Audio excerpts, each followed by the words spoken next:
นั่นแล้วคราวนี้อย่างกรณีมี พอดีมีโยมลุงท่านหนึ่งมาถามหลวงพี่ท่าน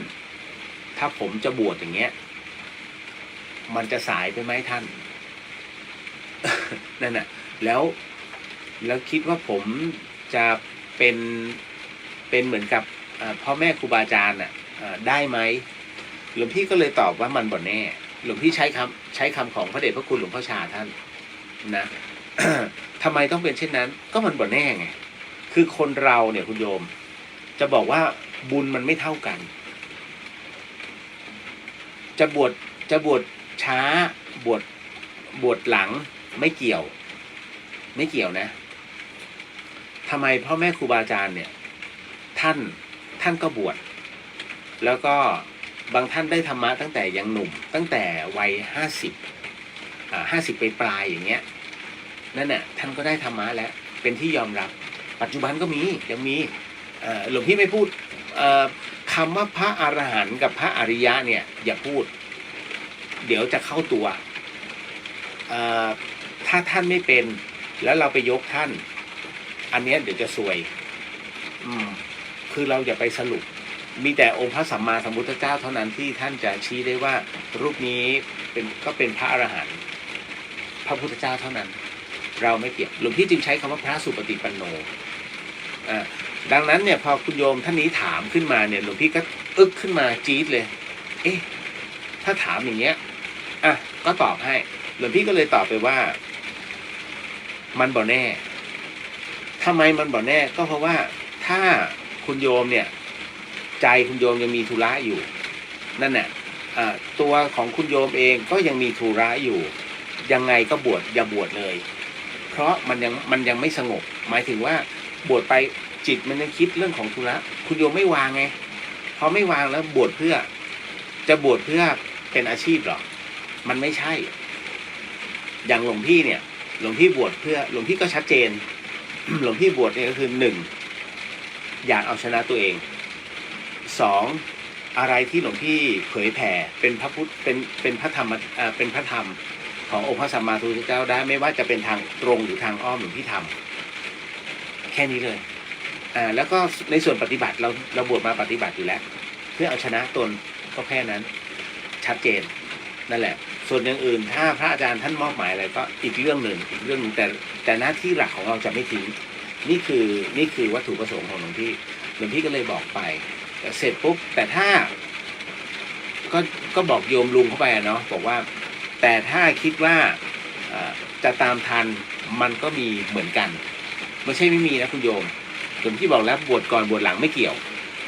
นั่นก็คือว่าถ้าของเก่าท่านมีแล้วก็ท่านบวชเนี่ยท่านประพฤติพรหมจรรย์เผยแผ่แล้วก็ไม่ว่าจะเป็นในเรื่องของหลักปฏิบัติทั่วไปแล้วก็พอประพฤติปฏิบัติตามพรหมจรรย์เรียบร้อยแล้วเนี่ยคราวนี้เราต้องหมั่นปฏิบัติเองถ้าก่อนที่คุณโยมจะบวชนั้นเป็นผู้ที่ใฝ่ธรรมะอยู่แล้วฝึกปฏิบัติมาแล้วอันนี้ก็จะเร็วขึ้นถูกไหมคือบางคนดูแค่พระเหลืองแต่ไม่ดูก่อนหน้านั้นไปสรุปแล้วว่าโอ้ยอันนี้เพิ่งบวชใหม่ไม่เกี่ยว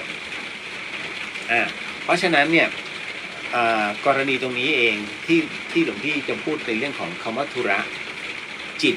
มีธุระอยู่ไหมถ้ามีธุระแล้วไปเคลียร์ก่อนถ้าเคลียร์แล้วจนพร้อมเนี่ยค่อยมาว่ากันตรงนี้เพราะฉะนั้นเราไม่ฟันธงมันไม่ได้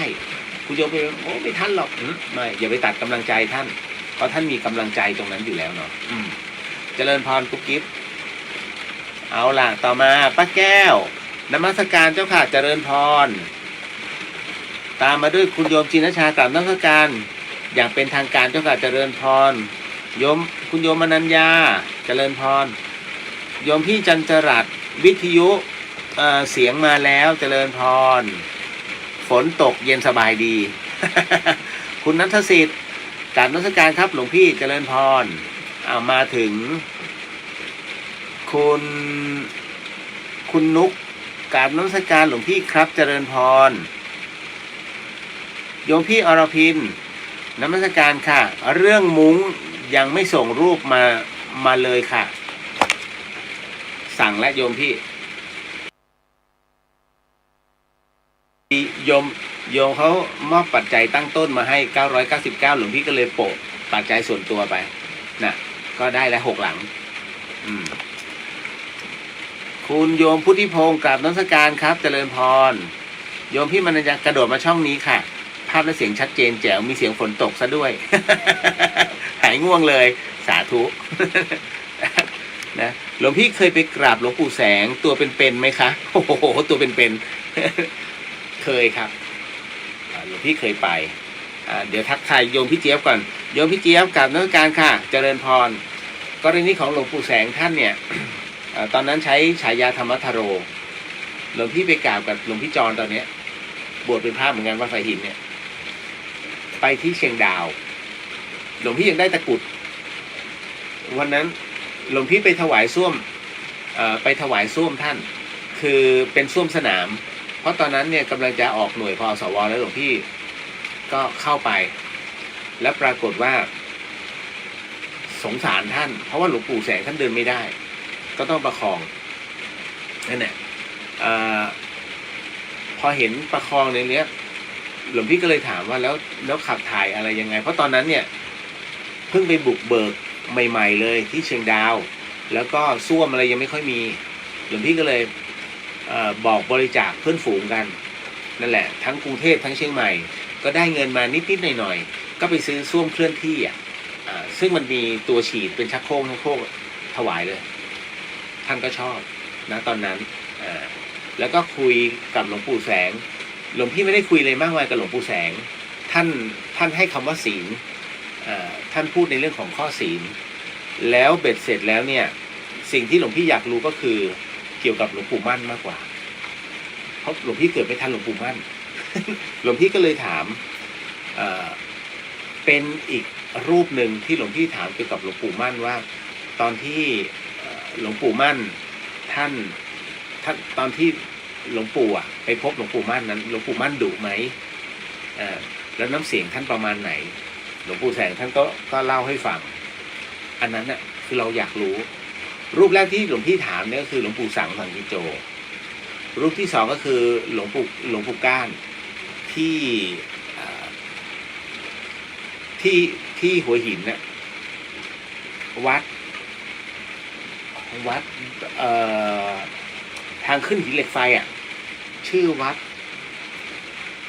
หลวงพี่จำไม่ได้นะเมื่อก่อนมีหลวงปู่กิ่งแล้วก็หลวงปู่ก้านเป็นพระหลวงปู่ทั้งสองรูปเนี่ยเป็นพระตกสำรวจในศิษย์หลวงปู่มั่นที่ได้ไปฝึกกรรมฐานกับท่านคือหลวงปู่ก้านกับหลวงปู่กิ่งเนี่ยท่านฝึกในระยะสั้นรู้สึกจะเป็นช่วงระยะเวลาน่าจะ4 เดือนหรือ6 เดือนเนี่ยตอนนั้นหลวงปู่เล่าให้ฟังหลวงพี่ก็ถามเคยพาพระอาจารย์ภัสกรไปนั่นแหละวัดอะไรบรรพตสักอย่างหนึ่งตรงหัวหินเลยตรงที่องค์พระบาทสมเด็จพระเจ้าอยู่หัวรัชกาลที่9เนี่ยท่านจะแวะที่นี่ประจำหลวงพี่เล่าเลยแล้วกันคือที่มาที่ไปเนี่ยก็คือว่าตอนนั้นที่เนินชะเลหลวงพี่ภัสกรกับพระอาจารย์กเชนก็มีคอร์สอยู่ที่นั่นแล้วคราวนี้ท่านก็ถามหลวงพี่ว่าเฮ้ยพอจะรู้ไหมว่าแถวเนี้ยมีพ่อแม่ครูบาอาจารย์ที่ไหนที่เราควรไปกราบหลวงพี่ก็เลยพาไปเลยพอไปถึงเนี่ยหลวงปู่ก็ให้เข้าไปในกุฏิอัดแน่น40 คนหลวงพี่เองก็เลยตั้งกล้องบันทึกเทปตอนแรกเนี่ยพากันไปก็คือว่าพาไปหาหลวงปู่กิ่งหลวงปู่กิ่งไม่รับแขกท่านเป็นพระที่ค่อนข้างจะแปลกนั่นก็คือว่าคุณโยมจำไว้นะ ครูบาอาจารย์จะมี2 แบบไม่ชอบรับแขก ไม่ชอบรับแขกกับตามใจแขกที่ไปกราบคือหลวงปู่กิ่งเนี่ยท่านไม่ชอบประเภทคุณหญิงคุณนายท่านก็จะใช้วิธีการทดสอบตอนที่หลวงพี่ไปเนี่ย ก็พาคณะผู้ปฏิบัติธรรมเข้าไปก็ไปกราบหลวงปู่กิ่ง พอลงจากรถเสร็จปุ๊บหลวงพี่ก็บอกอ้าวหลวงปู่กิ่งอยู่นั้นไปกราบเลยท่านจะนั่งแล้วก็มีหมาเป็นหมาคู่ใจของท่านอยู่ข้างๆ ตรงนั้นเนี่ยเป็นพื้นธรรมดามีเห็บหมาเต็มเลยแต่หลวงพี่ก็ต้องนั่งแต่คือคุณหญิงคุณนายที่เขาไปกราบเนี่ยบางคนก็ไม่กล้านั่งแต่บางท่านก็นั่งแล้วก็กราบกับพื้นทั้งที่มันมีเห็บหมาเดินไปเดินมาทำไมจึงเป็นท่านวัดใจดูซิจะกล้าไหมนั่นแหละแต่หลวงพี่ก็ไปเผลอขยับกล้องเนี่ยอย่าทายนะเดี๋ยวกล้องแตกหยุดต้องหยุดนะฮะแล้วหลวงปู่กิ่งเนี่ยท่านไม่มีที่นอนเป็นหลักแหล่งท่านมีกุฏิไม่อยู่เดิน ค่ำตรงไหนนอนตรงนั้นแต่ในบริเวณวัดนะท่านเป็นพระที่แปลกมีนอนบนเมนส่วนใหญ่ท่านก็ไปนอนเล่นบนเมนเผาศพเลยจริงๆนั่นแหละท่านแปลกมากนั่นแหละแล้วก็ส่วนหลวงปู่ก้านนั้นเป็นพี่ชายน่ะอยู่ข้างในอันนั้นก็คือท่านจะรับแขกอันนั้นก็ท่านก็บรรยายธรรมหลวงพี่ก็จะถามเกี่ยวกับหลวงปู่มั่นตลอดว่าตอนที่พาคณะมาเนี่ยหลวงปู่มั่นสอนอะไรบ้างนั่นน่ะโอ้ยท่านพูดดีสนุกนั่นนะฮะเนี่ยแล้วก็อีกรูปนึงคือหลวงปู่แสงหลวงพี่ก็ถามเกี่ยวกับหลวงปู่มั่นเดี๋ยวประมาณวันที่20วันที่30เดี๋ยววันที่30เนี่ยในแมปสกลนคร ที่จะไปถวายพระพุทธรูปเนี่ยอันเนี้ยก็จะเจอหลวงปู่สุธรรมหลวงปู่สุธรรมเป็นศิษย์หลวงปู่มั่นรูปสุดท้ายอยู่ที่สกลนครท่านอายุ99ปีเดี๋ยวพี่ก็จะถามเหมือนเดิมแหละอยากรู้เรื่องราวพ่อแม่ครูบาอาจารย์หลวงปู่มั่นนิดหนึ่งก็เลยต้องบอกเนาะ ต่อมาสรุปว่าเคยไปกราบ ที่เชียงดาว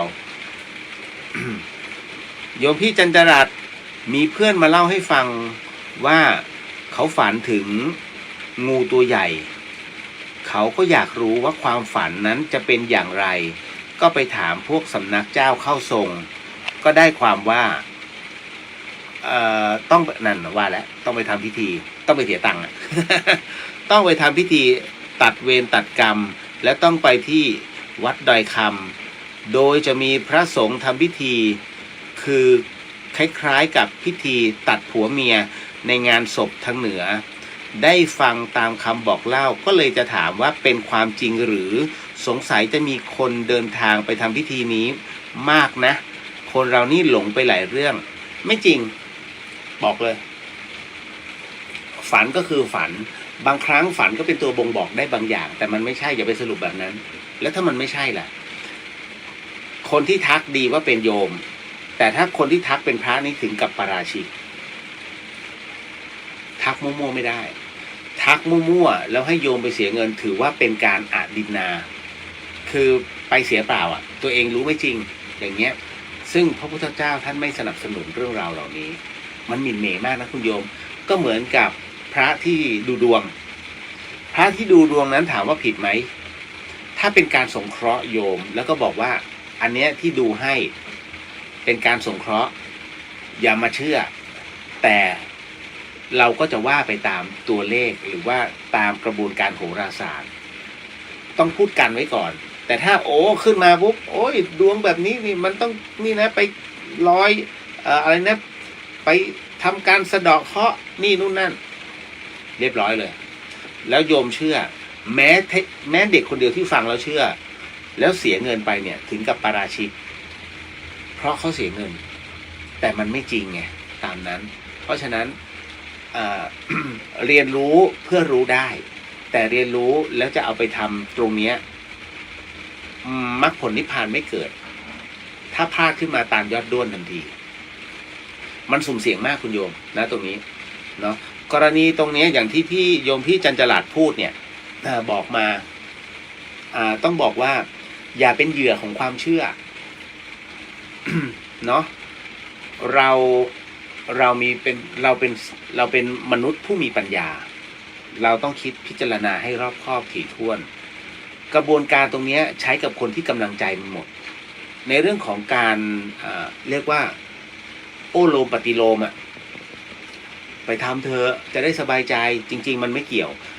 เพราะกำลังใจมันหมดไงคุณโยมกำลังใจถดถอยปุ๊บพอเจอคนทักไปถ้าจะดีมันก็ไม่เสียหายไม่เสียหายโยมมาเสียเงิน ไอ้นั่นก็มีคนเชื่อกูอะไรประมาณนี้นั่นแหละเพราะฉะนั้นจงใช้ปัญญาเยอะๆหลวงพี่เองเนี่ยมีผู้บอกอย่างนี้เหมือนกันไปทำบางสกุลเป็นนะไปทำบางสกุลเป็นบางสกุลตายถ้าไม่งั้นอายุสั้นไม่ทำก็ไม่ตายแต่ที่มันผ่านมาอันนั้นน่ะอันนั้นหลวงพี่รู้มันเป็นเพราะอะไรแต่ว่าไอ้ตั้งแต่ที่เขาบอกไม่จริงนั่นน่ะ นั่นน่ะก็ตามเหตุปัจจัยแต่ถ้าจะพูดกลางๆแล้วแต่คนจะเชื่อ อันนี้พูดเอาหล่อๆต่อมาคุณโยมมนัญญาเจริญพรมาถึงขอถามอีกสักคำถามได้เลยโยมพี่จันจรัตน์ขอถามอีกสักเรื่องบทสวดของวัดถ้ำเมืองนะหลวงตามาถ้าจะสวดเพื่อให้เกิดสมาธิเพื่อสรรเสริญพระพุทธเจ้าพระพุทธคุณพระธรรมคุณพระสังฆคุณเดี๋ยวนะกำลังจะบอกบทสวดจักรพรรดิใช่ไหมการสวดอิติปิโส108 จบกับการสวดบทมหาจักรพรรดิ108 จบนั้นอย่างไหนควรสวดหลวงพี่ว่านะอันนี้ต้องพูดกลางๆ จริงๆมีคนถามเรื่องนี้นะหลวงพี่พยายามเซฟไม่ตอบเดี๋ยวกระทบ เดี๋ยวกระทบเอาเป็นว่าขอเป็นกลางหลวงพี่จะบอกอย่างนี้ว่า บทสวดมนต์เนี่ยก็คือการภาวนามันเป็นกุศลเพราะว่าจิตมันจะนิ่งตามแต่คราวนี้หลวงพี่ก็จะบอกว่าไม่ว่าจะเป็นอิติปิโส108หรือว่าบทสวดจักรพรรดิมันเหมือนค่ายเพลงแกมมี่ RF อะไรอย่างนี้เป็นต้นบทสวดของอันนี้ค่ายนี้แกอยู่ค่ายนี้แกต้องร้องเพลงนี้นะ แกอยู่ค่ายนี้แกต้องร้องเพลงนี้นะห้ามข้ามค่ายนะมันจะเป็นอย่างนั้นแต่จริงๆแล้ว มันเกิดสมาธิทั้งหมดคุณโยมมันแล้วแต่คราวนี้มันก็จะมีไงมีห้ามมีรู้หมดอะแล้วถามว่ามันใช้ได้จริงไหมมันก็ใช้ได้จริงแต่เพียงแต่ว่าอย่าไปจำกัดจำเคียถ้าบทสวดเนี่ยนะแล้วสวดกันแค่เนี้ยแล้วทุกอย่างมันเป็นไปตามนั้นเผาหนังสือสวดมนต์เลยพระไม่ต้องสวดแล้วทั้งประเทศมันจะไปผิดหลักไงถูกไหมบทปกติก็ต้องสวดอันนี้ก็ต้องสวดก็แล้วแต่นะเพราะฉะนั้นก็แล้วแต่ความพอใจของเราชอบตรงไหนแต่ถ้าจะต้องบอกว่าเอาแต่ตรงนี้ขึ้นต้นก็อันนี้ลงท้ายก็อันนี้ไม่ต้องสวดบทอื่นแล้วไตรสรณคมลืมไปซะแต่อย่าลืมนะตอนที่บวชเนี่ยเราบวชกันเนี่ยเราบวชแล้วเราสวดบทไหนถูกไหมคิดแค่นี้แหละอะไรจะยิ่งใหญ่ไปกว่าพระธรรมอะไรจะยิ่งใหญ่ไปกว่าพระพุทธเจ้าหลวงพี่ก็ต้องใช้ครับตรงนี้เนาะเอาล่ะ เก็ตเนาะโยมพี่ ต่อมาอันนี้โยมพี่มุนาได้ยินเสียงฝนแน่นอนหลังคาเห็นไหมนี่ตรงนี้นี่ที่หลวงพี่ชี้อย่าแปลกใจว่าทำไมหลวงพี่ร้อนตับแลบเวลาหน้าร้อนที่ผ่านมาเพราะว่าอันนี้มันเป็น PU โฟมเมทัลชีทต้องอัดโฟมแค่นั้นแหละไม่มีตัวซับความร้อนมันก็ขนาดเนี้ย โยมบูนนมัสการครับหลวงพี่ YouTube ไม่มีเหรอครับหาไม่เจอYouTube เหรอต้องถามพระอาจารย์แล้วเพราะว่าวันนี้เราก็ลกหลุดไปรอบแล้วเนาะ เอาต่อมาเดี๋ยวเรามาสวดมนต์ไม่ขออภัยเดี๋ยวเรามาว่าข้อศีลกันก่อนแล้วจากนั้นเนี่ยไปนั่งสมาธิหลวงพี่จะได้ให้ศีลให้พรแล้วหลังจากนั้นบางท่านก็พรุ่งนี้ต้องทำงาน ค่อยนอน ก็ต้องไล่เพราะบางท่านเนี่ยด้วยสภาวะสังขารไม่อำนวยเนาะถ้าพร้อมแล้ว ท่านใดที่กลัวว่าจะกล่าวข้อศีลพอพูดข้อศีลฝนหยุดเลย ข้างนอกด้วยเด้อรอบกุฏิเหมือนเดิมรับพรไปด้วยแล้วก็ว่าข้อศีลไปเขาได้เกือบทุกวันน่ะหลวงพี่เขาจะทำวัดก็ทำวัดมันในกุฏิเพราะว่าบางทีเขายังไม่อุโบสถยังไม่เปิดพร้อม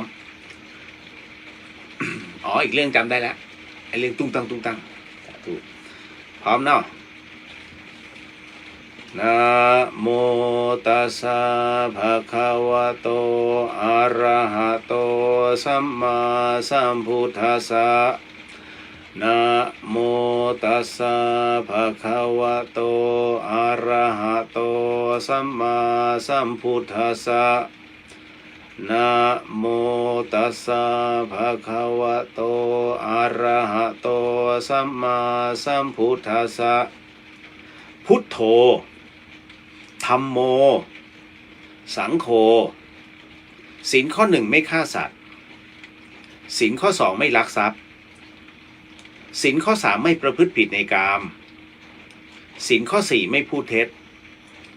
ศีลข้อ 5ไม่ดื่มสุราและของมึนเมาบัดนี้ข้าพเจ้า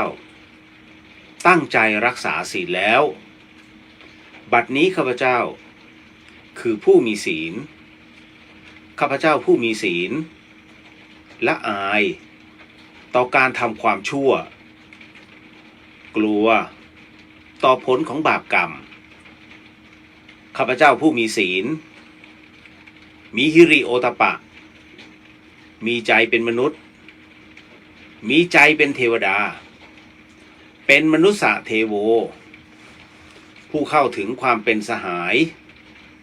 กับเราเทวดาทั้งหลายณบัดนี้ข้าพเจ้าทั้งหลายขออดโทษลดกรรมที่ข้าพเจ้าได้เคยประมาทพลาดพลั้งในช่วงวันนี้ลงในฉับพลันและขอให้กรรมดีที่ข้าพเจ้าหรือเหล่ากัลยาณมิตรได้ทำไว้นั้นขอจงมาแทรกส่งผลบุญนี้ให้ข้าพเจ้าได้มีความสุขและประสบผลสำเร็จตลอดไปเทินสาธุสาธุสาธุอนุโมทามิ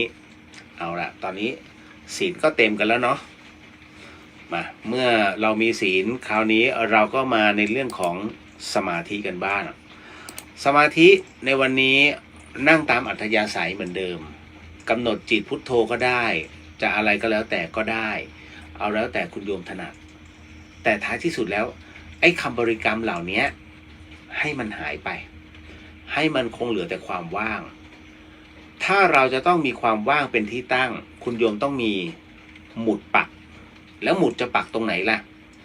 ลมหายใจมันลึกไปแค่ไหนมันไปสิ้นสุดตรงไหนความรู้สึกนั้นหมุดปักไปก่อนหมุดแรกหมุดที่จะปักได้จริงๆเนี่ยที่ดีที่สุดก็คือตรงท้องน้อยมันปักไปเลยแล้วก็ค่อยให้ระลึกตรงนั้นปกติหลวงพี่ก็จะนำเป็นกรรมฐานน้ำเย็นแต่ถ้าไม่ไหวจริงๆเป็นผู้ป่วยติดเตียงน้ำเย็นดื่มไม่ได้ให้คุณโยมใช้วิธีการดีดท้องไป1 ทีพัว แล้วมันก็จะเจ็บไอ้ตรงนั้นแหละพลิกด้านซะกับความรู้สึกจากเจ็บด้านนอกไปเจ็บด้านในเป็นจุดมาร์กระลึกซะจบ ใช้ความรู้สึกเป็นตัวกำหนดถูกไหมถ้าพร้อมแล้ววันนี้หลวงพี่ก็จะใช้บทพระธรรมที่หลวงปู่แหวนสุจิโนแห่งวัดดอยแม่ปังนั้นได้แสดงเอาไว้เช่นกันถ้าพร้อมแล้วค่อยๆหลับตาคุณโยมอันเนื่องมาจากว่านี่คือสถานีวิทยุ FM 104.50 เมกะเฮิรตซ์ด้วยเราออกอากาศทางวิทยุหลวงพี่ไม่สามารถจะนิ่งเอาไว้ให้เป็นเดดแอร์ได้ขออนุญาตนำสมาธิเนาะเอาล่ะถ้าพร้อมแล้วหลับตาลงบุญได้ง่าย ค่คุณโยมนั่งหลับตาแล้วก็ทิ้งทุกอย่างออกไปคุณโยมก็ได้บุญแล้วจำเป็นไหมจะต้องใส่บาตรตอนเช้ามันไม่ทันไงในเมื่อไม่ทันไม่เป็นไรเนี่ยช่วงเวลาเนี้ย3 นาทีก็ได้บุญถึงบ้านเลยเนี่ย หลวงพี่ส่งให้เนี่ยบุญถึงบ้านอ้าวถ้าพร้อม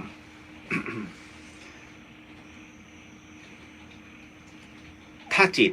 มันปรุงมันแต่งเป็นอดีตอนาคตเราก็ต้องเพ่งพิจารณาเพราะอดีตเป็นธรรมเมา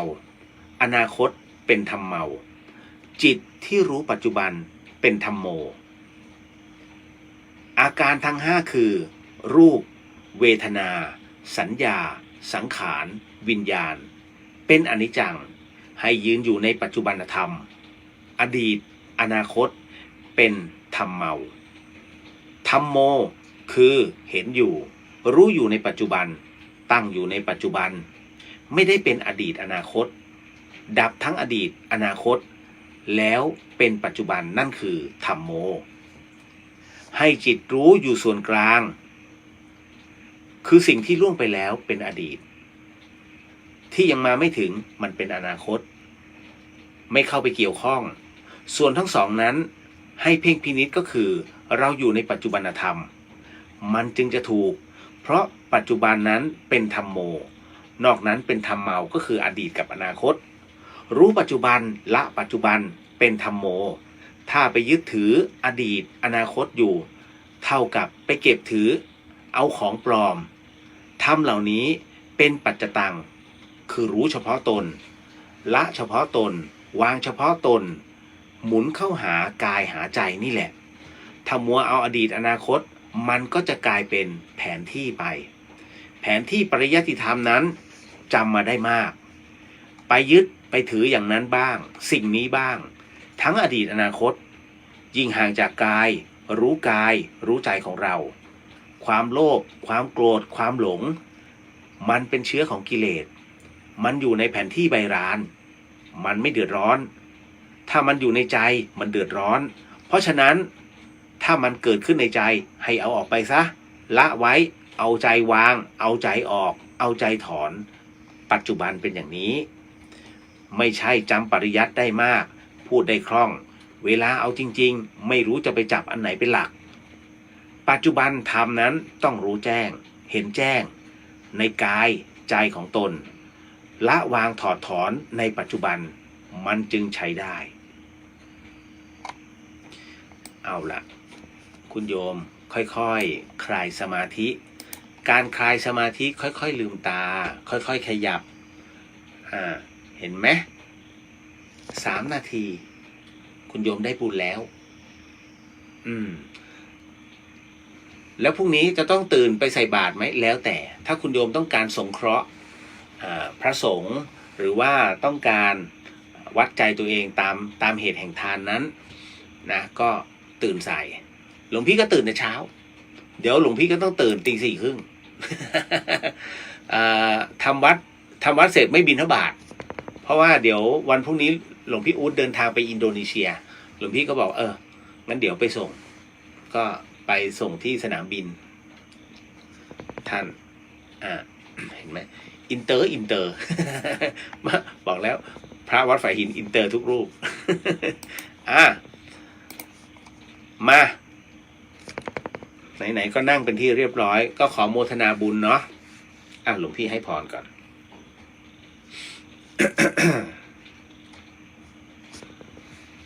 ถ้าพร้อมแล้วก็เตรียมรับพรหลังจากที่ได้อานิสงส์ตรงนี้กรวดน้ำเนาะกรวดน้ำไม่ทันก็กรวดแห้งไปกรวดแห้งก็คือน้อมจิตน้อมใจว่า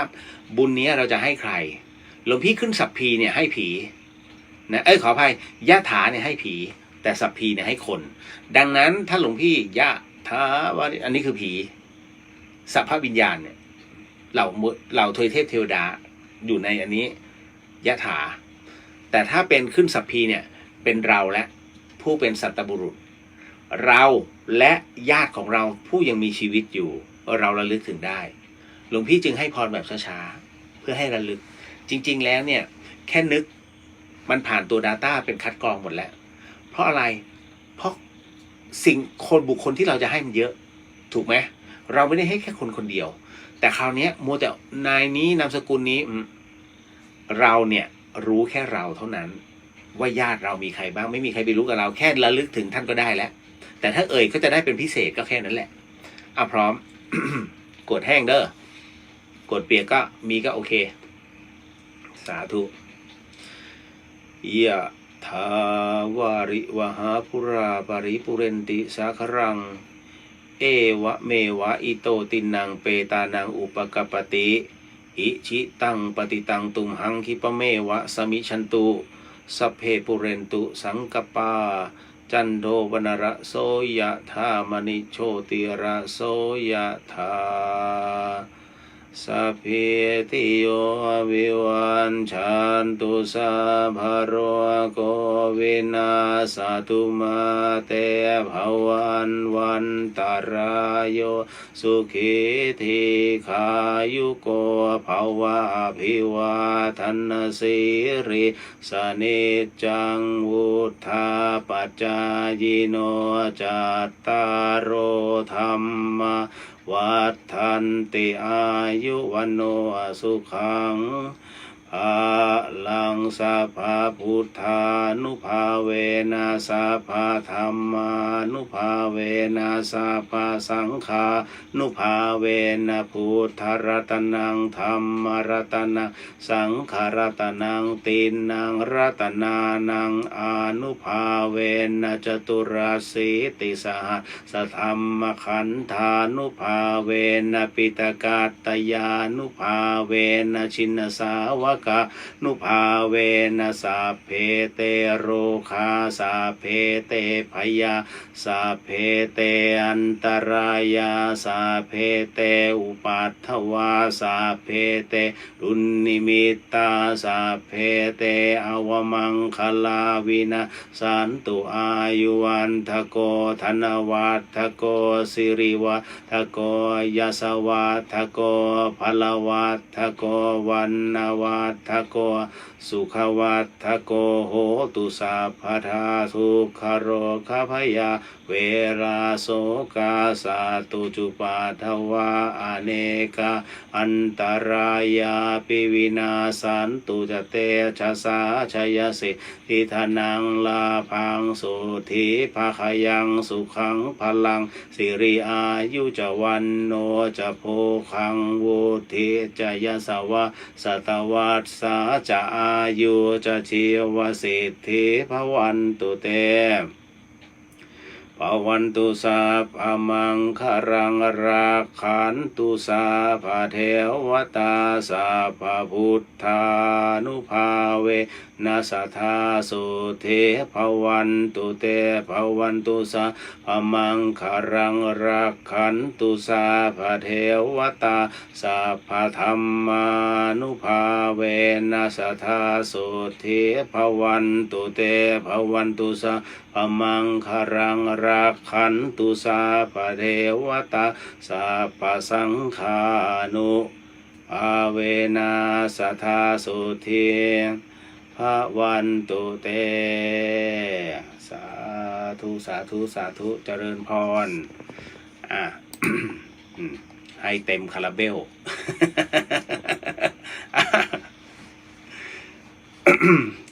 ก็มาเข้าเรื่องราวเนาะเกี่ยวกับไอ้ที่บอกว่าตึ้งหายไปแล้วก็คือหลวงพี่เนี่ย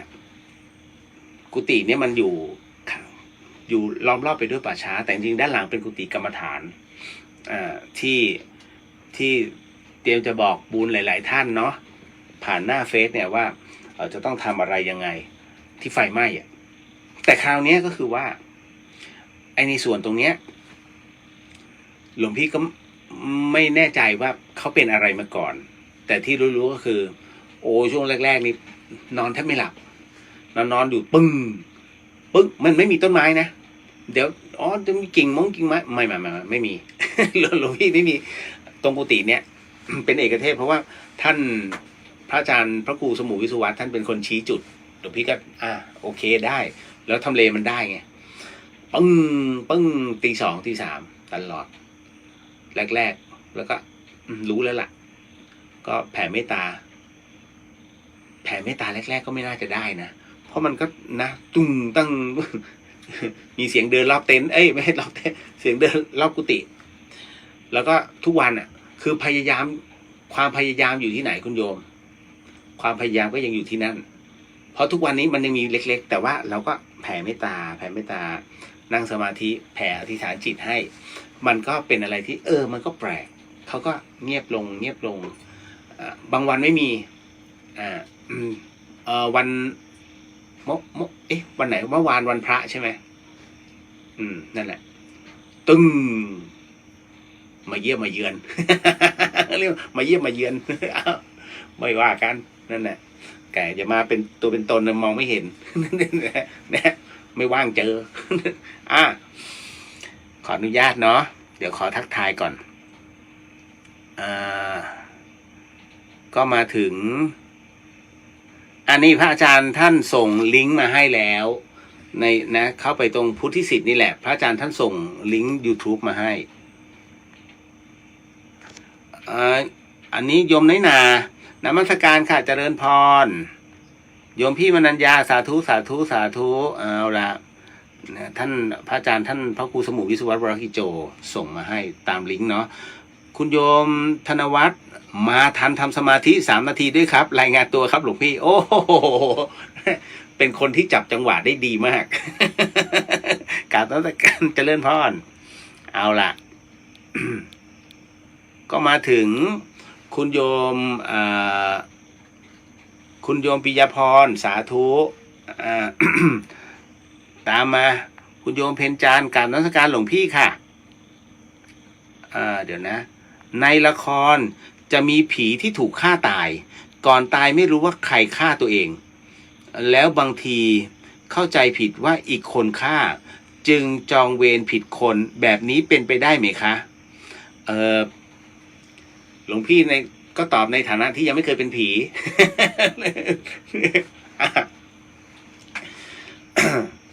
ละครคือมายาสมมติ เรานั่งอยู่เนี่ยเคยเล่นใช่ไหมนั่งกันอยู่4 คนอยู่ๆมีคนมาตบหัวเราพวกเงี้ยเฮ้ยมือเราก็อยู่ใครวะแสดงว่าต้องมี1 ใน 3ถูกไหมที่แอบมาตบหัวเราใครวะเองเหรอ อันนั้นคือกายหยาบแต่ส่วนกายละเอียดนั้นรับรู้ได้เพราะมันคือความละเอียดของดวงจิตความน่าจะเป็นของจิตที่กลั่นกรองถามว่าความเข้าใจผิดมีไหมเมื่อจิตดูจิตเนี่ยมันจะรู้ถ้ามันอยู่อีก1 เลเวลสิ่งหนึ่งที่มันสามารถดูได้ง่ายๆก็คือในเรื่องของรัศมีของตนหรือว่าออร่าไอ้นี่เป็นคนขี้เล่นคนที่ขี้เล่นจะถูกสงสัยไว้ก่อนอันดับ1ถูกไหมส่วนในคนเรียบร้อยไม่ใช่ว่าไม่ถูกแต่ว่ามันจะถูกสงสัยลดลงมาเพราะไอ้3 คนเนี่ยต้องมี1 คนเนี่ยตบหัวครู เคยเล่นใช่ไหมเพราะฉะนั้นจิตเนี่ยมันเป็นอะไรที่ละเอียดอ่อนดังนั้นตัวจิตจะรับรู้อยู่แล้วเพราะฉะนั้นคนที่ทำเนี่ยถ้าสมมุติเราเป็นตัวจิตผีก็คือวิญญาณก็คือดวงจิตคือพลังงานเพราะฉะนั้นพลังงานจะจับพลังงานด้วยกันได้พลังงานตัวนี้มันยังเป็นคนเป็นอยู่แล้วจับได้ยังไงมันรู้เขาเรียกอย่างที่หลวงพี่บอกออร่ามันออกตัวพลังงานมันออกว่ากูทำคนที่ทำผิดบอกแล้วไง Data คนเราเนี่ยถ้าอะไรชั่วมันจะเก็บมันจะจำแม่นแต่ถ้าความดีเนี่ยจำไม่ค่อยได้เพราะฉะนั้นไอ้ตัวดวงจิตเนี่ยมันจะโฟกัสไปที่ตรงเนี้ยมันรับรู้ไอ้คนที่กลัวเฮ้ยมันจะจับกูได้เปล่ามันจะจับกูได้ป่าววะมันจะมีพิรุธของมันเพราะฉะนั้นเก่งกว่าตำรวจก็ดวงจิตนี่แหละ ต่อมาถึงคุณโยมจินชากราบนมัสการสาธุท่านนำภาวนาแล้วก็ให้พรแล้วก็สาธุกับทุกท่านที่ผู้ร่วมปฏิบัติธรรมโยมปามกราบนมัสการพระคุณเจ้าอันนี้ก็คือ บอกพระอาจารย์วิศวัตรเนาะคุณโยมพี่นพกราบสาธุน้อมรับพรพระคุณเจ้าเจ้าค่ะเจริญพรคุณโยมกนกพรกราบนมัสการหลวงพี่ค่ะเจริญพรคุณโยมวันนี้ตอนฟัง พรบทหลังจากสัพพีที่ท่านบอกจัดเต็มทำให้จุดเย็นกว่าตอนนั่งสมาธิเจ้าค่ะแปลกดีเจ้าค่ะมันรับเต็มที่ กำลังมันมีกำลัง เนาะคุณโยมท่านใดที่ไม่ชอบในการปฏิบัติธรรมเนี่ยที่ฟังรายการแล้วมันรายการอะไรวะมีพระมาด้วยหลวงพี่เฉยๆไม่แปลกใจคือผู้ที่ฟังเนี่ยเป็นผู้ที่เรียกว่าหนึ่งสนใจในเรื่องเนื้อหาก็คือเพราะมันชื่อเดอะเฮียนรายการเดอะเฮียนเนี่ยเป็นรายการเขาเรียกรายการหลอกใจคนตั้งชื่อให้ดูน่ากลัว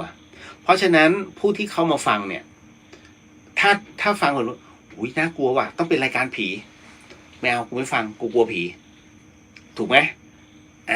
แต่บางคนเนี่ยมันเป็นรายการอะไรวะขอฟังหน่อยพอฟังเสร็จไม่เห็นมีผีเลยว้าไม่ดีไม่โดนเป้าหมาย อันนี้คืออยากมาฟังผีแต่ไม่มีผีส่วนอีกกลุ่มหนึ่งก็เป็นอีกเฮ้ยไหนลองซะหน่อยอยากพิสูจน์พอฟังเสร็จปุ๊บทุกคำถามนี่ว่ะมันก็เป็นคำถามที่เราอยากจะถามอยู่อันนี้คือเขาฟังแบบพิจารณาพอเสร็จปุ๊บเนี่ยมันก็จะมีเรื่องราวที่ไปกำหนดในตัวเนี้ยมันจะมีเรื่องผีเข้าไปด้วยเขาเรียกมันกลืนเข้าไปแต่เนื้อหาสาระแล้วทั้งหมดเป็นเรื่องธรรมนะเพราะฉะนั้นผีคืออะไรมันก็คือหนึ่งในขันธ์ในธาตุขันธ์ของเราที่มันหลุดออกไปก็แค่นั้นเองมันก็คือธรรมะแต่เราไปตีว่าผีเอาไปตีผีก็ผีถูกไหมเพราะฉะนั้นทั้งหมดนี่คือสิ่งที่เราหลีกเลี่ยงไม่ได้หลวงพี่ถามตอนเนี้ย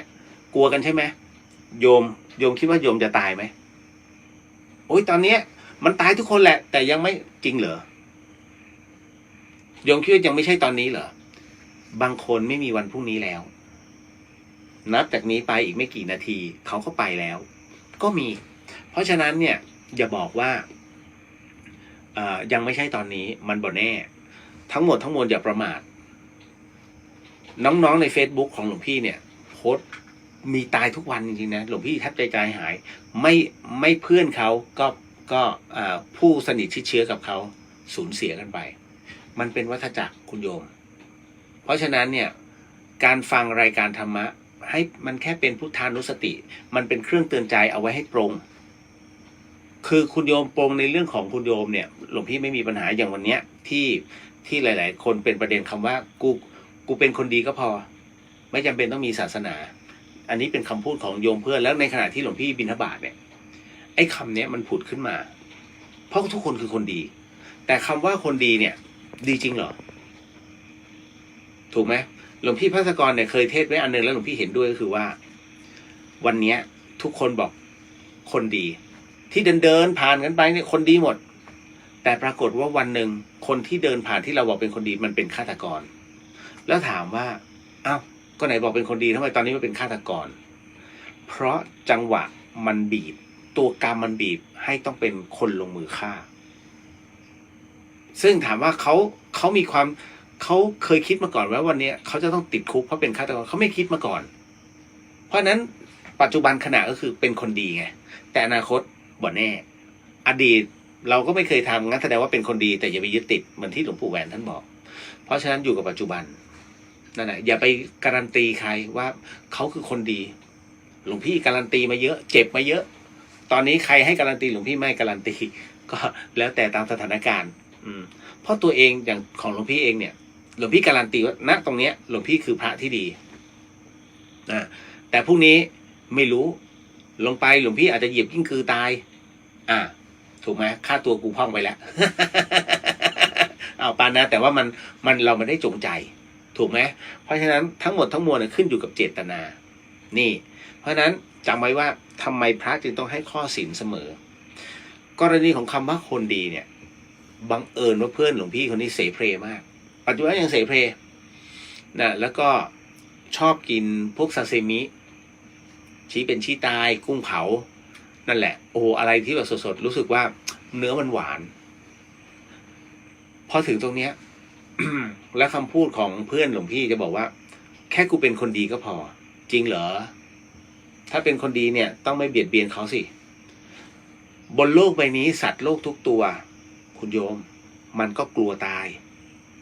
ไม่มีตัวไหนที่ไม่กลัวตายนะคุณโยมการมีชีวิตของเขาโยมยังกลัวตายเลยแล้วสัตว์ที่คุณโยมกินเนี่ยถามว่ามันกลัวตายมันก็กลัว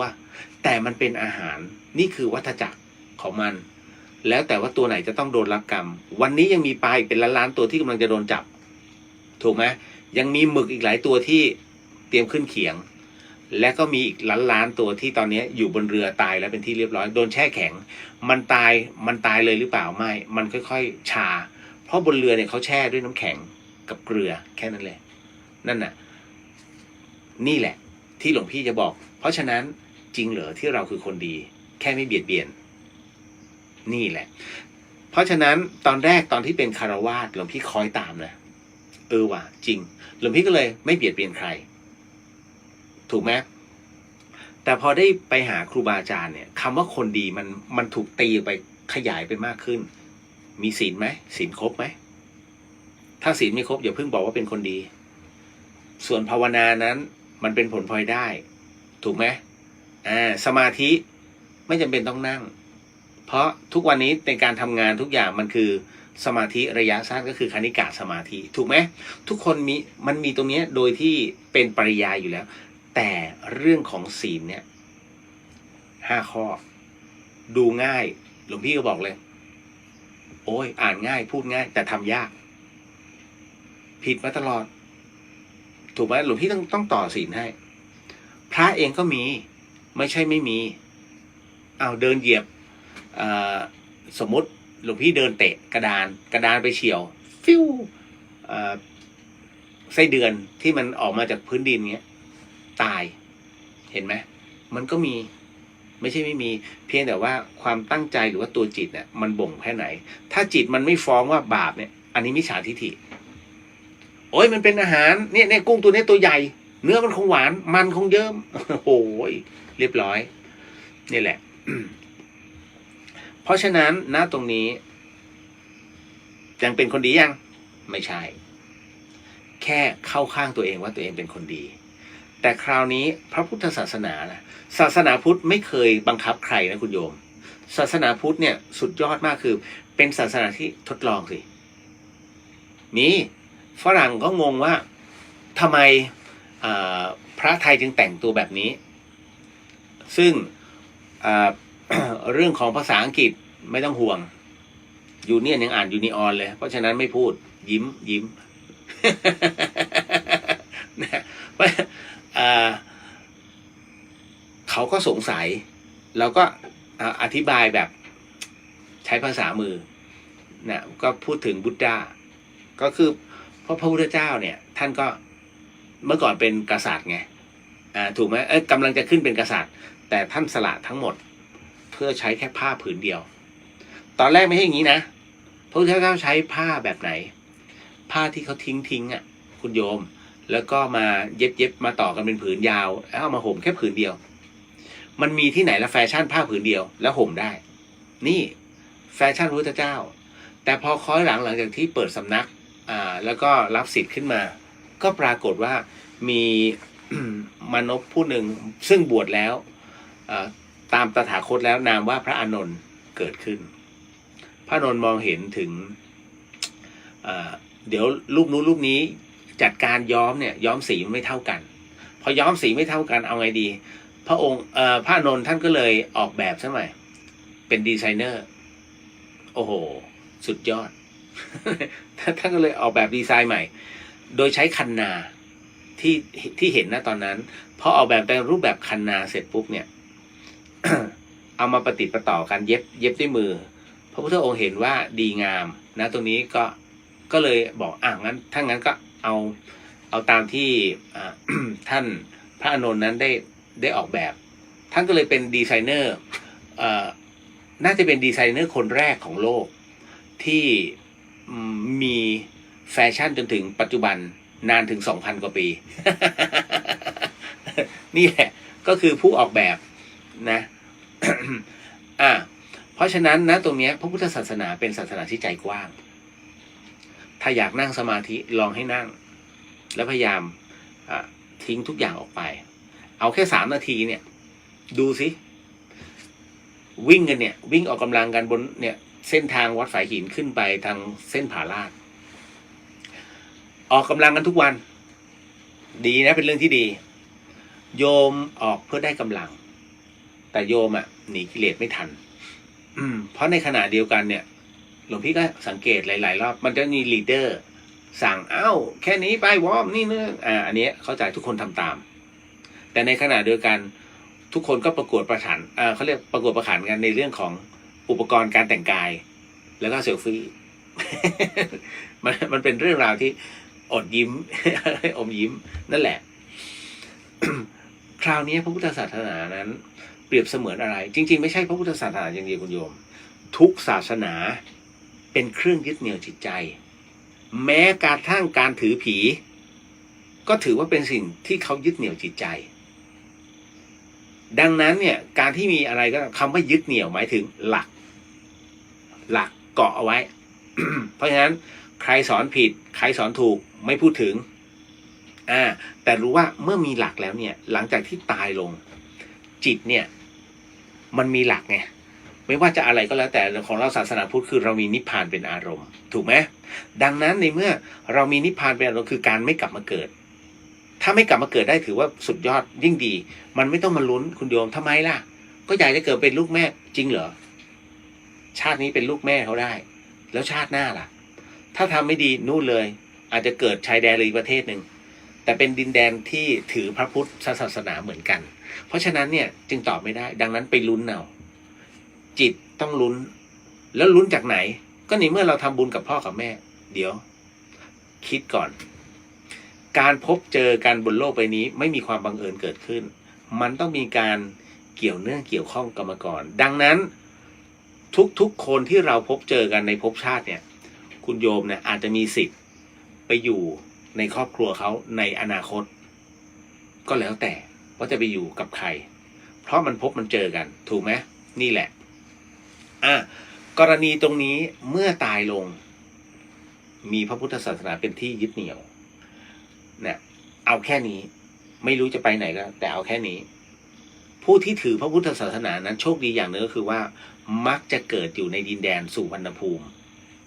เป็นแผ่นดินทองซึ่งมีพระพุทธศาสนานั้นเป็นที่ยึดเหนี่ยวตลอดนะใช้คำว่าได้ตลอดแต่ถ้าคนไหนที่เนี่ยอย่างเพื่อนหลวงพี่กูเป็นคนดีไม่มีหรอกศาสนากูเป็นคนที่ไม่มีศาสนาก็ไม่มีใครว่านะแต่มันไม่มีหลักพอมันไม่มีหลักตัวเกาะปุ๊บเนี่ยตอนจิตสุดท้ายที่มันดับลงแล้วมันไปเกาะตรงไหนเพราะตัวเองสาบตัวเองแล้วเขาเรียกสาบจนตัวจิตเนี่ยมันเป็นอิสระมันไม่มีตัวเกาะเพราะมันไม่มีตัวเกาะมันคือลูกโป่งถูกไหมที่มันมีแต่ร่างมันมีแต่วิญญาณข้างในโป่งไงกลวงมันก็ลอยเพราะมันไม่มีหลักเมื่อมันไม่มีหลักมันก็ไปเรื่อยๆไปพบไหนไปยันประเทศไหนลอยไปเมื่อแก๊สมันหมดหรือว่ามันหมดตัวบุญนะปุ๊บมันก็ล่วงลงประเทศไหนกูไม่รู้ เพราะฉะนั้นก็แล้วแต่นั่นแหละถือว่าให้คิดอันนี้ก็คือเรื่องราวที่คำว่าขอเป็นคนดีก็พอไม่จำเป็นต้องมีพระพุทธศาสนาเก็ตยังเด็กๆทั้งหลายวัยรุ่นทั้งหลายหลวงพี่ก็อธิบายให้ฟังแล้วนะเพราะว่าส่วนใหญ่คนที่ค้านคือวัยรุ่นไม่อยากมีศาสนาคือเท่ฉันเป็นคนที่ไม่มีศาสนาแต่พ่อแม่ฉันเขียนคำว่าพุทธ ลงในใบเกิดหลวงพี่เลยไม่อยากให้ไป ไปยึดเอาว่าข้าไม่เป็นต้องเป็นแบบเท่ๆอย่าไม่คุ้มกันคุณโยมกว่าจะเป็นมนุษย์ได้คุณโยมเนี่ยเป็นตัวสเปิร์มที่ชนะมาได้จาก2 ล้านตัวเนี่ยคุณโยมคือเบอร์ 1แล้วนะกว่าจะมาปฏิสนธิแล้วก็ค่อยๆกำเนิดเกิดขึ้นแล้วดวงจิตเข้ามาตรงนี้นั่นแหละเขาเลือกคุณโยมแล้วเห็นไหมจำไว้ต่อมาโยมพี่มนัญญาขอโทษค่ะนอนสมาธิแล้วเผลอหลับไปคาจอค่ะตามสบายเลยโยมพี่อันนี้เขาเรียกหลับ อยากนอนสมาธิเนี่ย อันเนี้ยคือสิ่งที่พระพุทธเจ้าท่านไม่สรรเสริญก็คือนอนสมาธินอนได้ไหมยืนเดินนั่งนอนทำได้หมดเลยคุณโยมนั่นคือพุทโธพุทโธฟังไว้เรื่อยแล้วมันเคลิ้มเพราะร่างกายอยู่ในลักษณะของความสบายทั้งหมดเขาเรียกผ่อนคลายพอผ่อนคลายเสร็จปุ๊บคราวนี้ยาวเลย หลุดสมาธิหลุดกลายเป็นภวังค์จากภวังค์แล้วภวังค์นั้นมืดไปหลับ กลายเป็นความฝันไม่ว่ากันตามมาด้วยคุณโยมจีนชาวบอกจริงๆแล้วมิติซ้อนกันคนกับวิญญาณนั้นไม่น่าจะรบกวนกัน เป็นเพราะเกิดการยึดมั่นอะไรของดวงจิตนั่นหรือเจ้าคะแล้วจิตนั้นควรจะแก้อย่างไรให้คลายลงหรือเจ้าคะเป็นการปล่อยวาง คุณโยมในส่วนของคนกับวิญญาณนั้นเป็นมิติซ้อนมิติใช่ไหมใช่อยู่กันคนละเลเวลอยู่กันคนละมิติเหมือนกับคลื่นอัลฟาเบต้าแกมมาที่คุณโยมไม่สามารถสัมผัสได้แต่มันมีอยู่จริงถูกไหมแล้วมีอยู่จริงเหรอถ้ามีอยู่จริงไหนลองจับให้ดูจับไม่ได้เพราะมันอยู่อีกคลื่นหนึ่งเอาแล้วคุณโยมรู้ได้ไงเราเรียนมาจริงเหรอมันจะมีตัววัดที่เป็นเขาเรียกตัวเป็นแผงอะเนาะแล้วมันก็จะจับคลื่นได้โอ้ยเบต้าขนาดนี้แกรมมาขนาดนี้อัลฟาเป็นนี้เป็นคลื่นต่างๆคลื่นนี้คลื่นโทรศัพท์เนี่ยมีเยอะแยะไปหมดเต็มไปหมดนั่นน่ะเพราะฉะนั้นแน่นอนจิตของเราเนี่ยเมื่อหลุดออกไปแล้วก็ไปอยู่อีกหนึ่งมิติเป็นอีกหนึ่งเวฟเพราะฉะนั้นนะตรงนี้นี่เองถามว่าไอ้ตัวเนี้ยมันจะมีการรบกวนซึ่งกันและกันได้ไหมมีแต่น้อยมากนั่นก็คือเป็นบุคคลพิเศษอย่างเช่นเป็นบุคคลที่ผ่านการฝึกฝนมันมีหนึ่งตั้งแต่กำเนิดเลยไอ้พวกเนี้ยเป็น X-Men สองจากการฝึกฝนจากการฝึกฝนยังไงก็สมาธินี่แหละคุณโยมการฝึกสมาธิบางท่านเนี่ยถึงขั้นขนาดที่รับรู้เห็นแต่ปล่อยวางรับรู้ให้รู้เฉยๆเพราะฉะนั้นถ้าไปเผลอไปเขาเรียกว่าเผลอแล้วเราไปยึดตรงนั้นน่ะเขาเรียกติดชอบวิเศษชอบอภินิหารเพราะฉะนั้นเนี่ยไม่ว่าจะเป็นในเรื่องของพลังแห่งมโนมยิทธิพลังกสิณทั้งหมดเนี่ยคือสมาธิหมดเลยนะมโนมยิทธิก็กสิณนะคุณโยมก็คือสมาธิเนี่ยคนที่ฝึกมโนมยิทธิท่านจะรู้เพราะฉะนั้นเนี่ยนี่คือสมาธิส่วนคนที่เพ่งกสิณก็คือสมาธิหลวงพี่ก็เขาต้องพูดตรงๆเนาะขออนุญาตหลวงพี่ไม่ได้ลบหลู่นะพ่อแม่ครูอาจารย์ด้วยอย่างกสิณไฟเนี่ยที่บอกโอ้ต้องเพ่งจนไฟดับแล้วมองนู่นมองนี่เนี่ยต้องเหมือนกับฤาษีได้มองนกต้องตกลงมาตายเอ้ากรรมสิถ้าอย่างนั้นฝึกให้สัตว์ตายนี่คือปานานะแล้วก็เขาบอกตั้งแต่หลวงพี่อายุขนาดนี้หลวงพี่ก็ยังไม่เคยเห็นก็พูดกันตรงๆหลวงพี่ยังไม่เคยเห็นของจริงตรงที่ว่าเพ่งถามว่าเราก็เคยฝึกไหมเอาว่ามันก็คือหนึ่งในกสิณนะหนึ่งใน40 กองที่เราก็ได้มีโอกาสได้ไปเผชิญกันบ้างก็ไม่ปฏิเสธแต่มันคือสมาธิไงหลวงพี่บอกมันคือสมาธิต้องถึงขนาดไฟดับไหมถ้าหลวงพี่ปิดสวิตช์ไฟดับ หรือเป่าเทียนก็ดับก็จ้องไปแล้วไงแต่จริงๆแล้วเขาให้จ้องแล้วค่อยๆหลับตาจำภาพเทียนตรงนั้นเอาไว้จำภาพแสงเอาไว้อันนี้ที่หลวงพี่ฝึกนะแต่บางคนจ้องจนระวังแก้วตาท่านอาจจะพังแค่นั้นทำให้เป็นสมาธิมันจะนิ่งนิดนึงแล้วค่อยๆหลับตาก็เหมือนกรรมฐานน้ำเย็นคล้ายๆกันนั่นแหละมันก็จะนิ่งตรงที่ความเย็นนั้นจะเกาะแล้วจิตนั้นเนี่ยต้องบอกว่าแล้วเมื่อมันไปยึดใช่ไหมเมื่อมันไปยึดนะตรงนั้นเนี่ยจะแก้ยังไง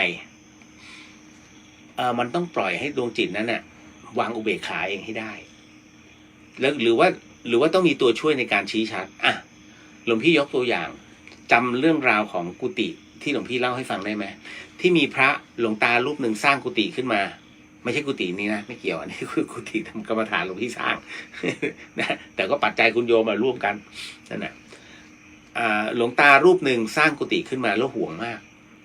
ห่วงจนขนาดที่หลังจากที่ท่านมรณภาพลงเนี่ยพระที่ไปอยู่นะตรงนั้นเนี่ยอยู่ไม่ได้เลยโดนหลอกนอนอยู่เงี้ยลืมตาขึ้นมาท่านอยู่ที่ขื่อเงี้ยก็เพ่นดิไม่มีไฟฟ้าอย่างนี้นะเป็นแค่ตะเกียงหรือว่าเทียนโอ้ยเป็นเราเนี่ยก็ไปแล้วถูกไหม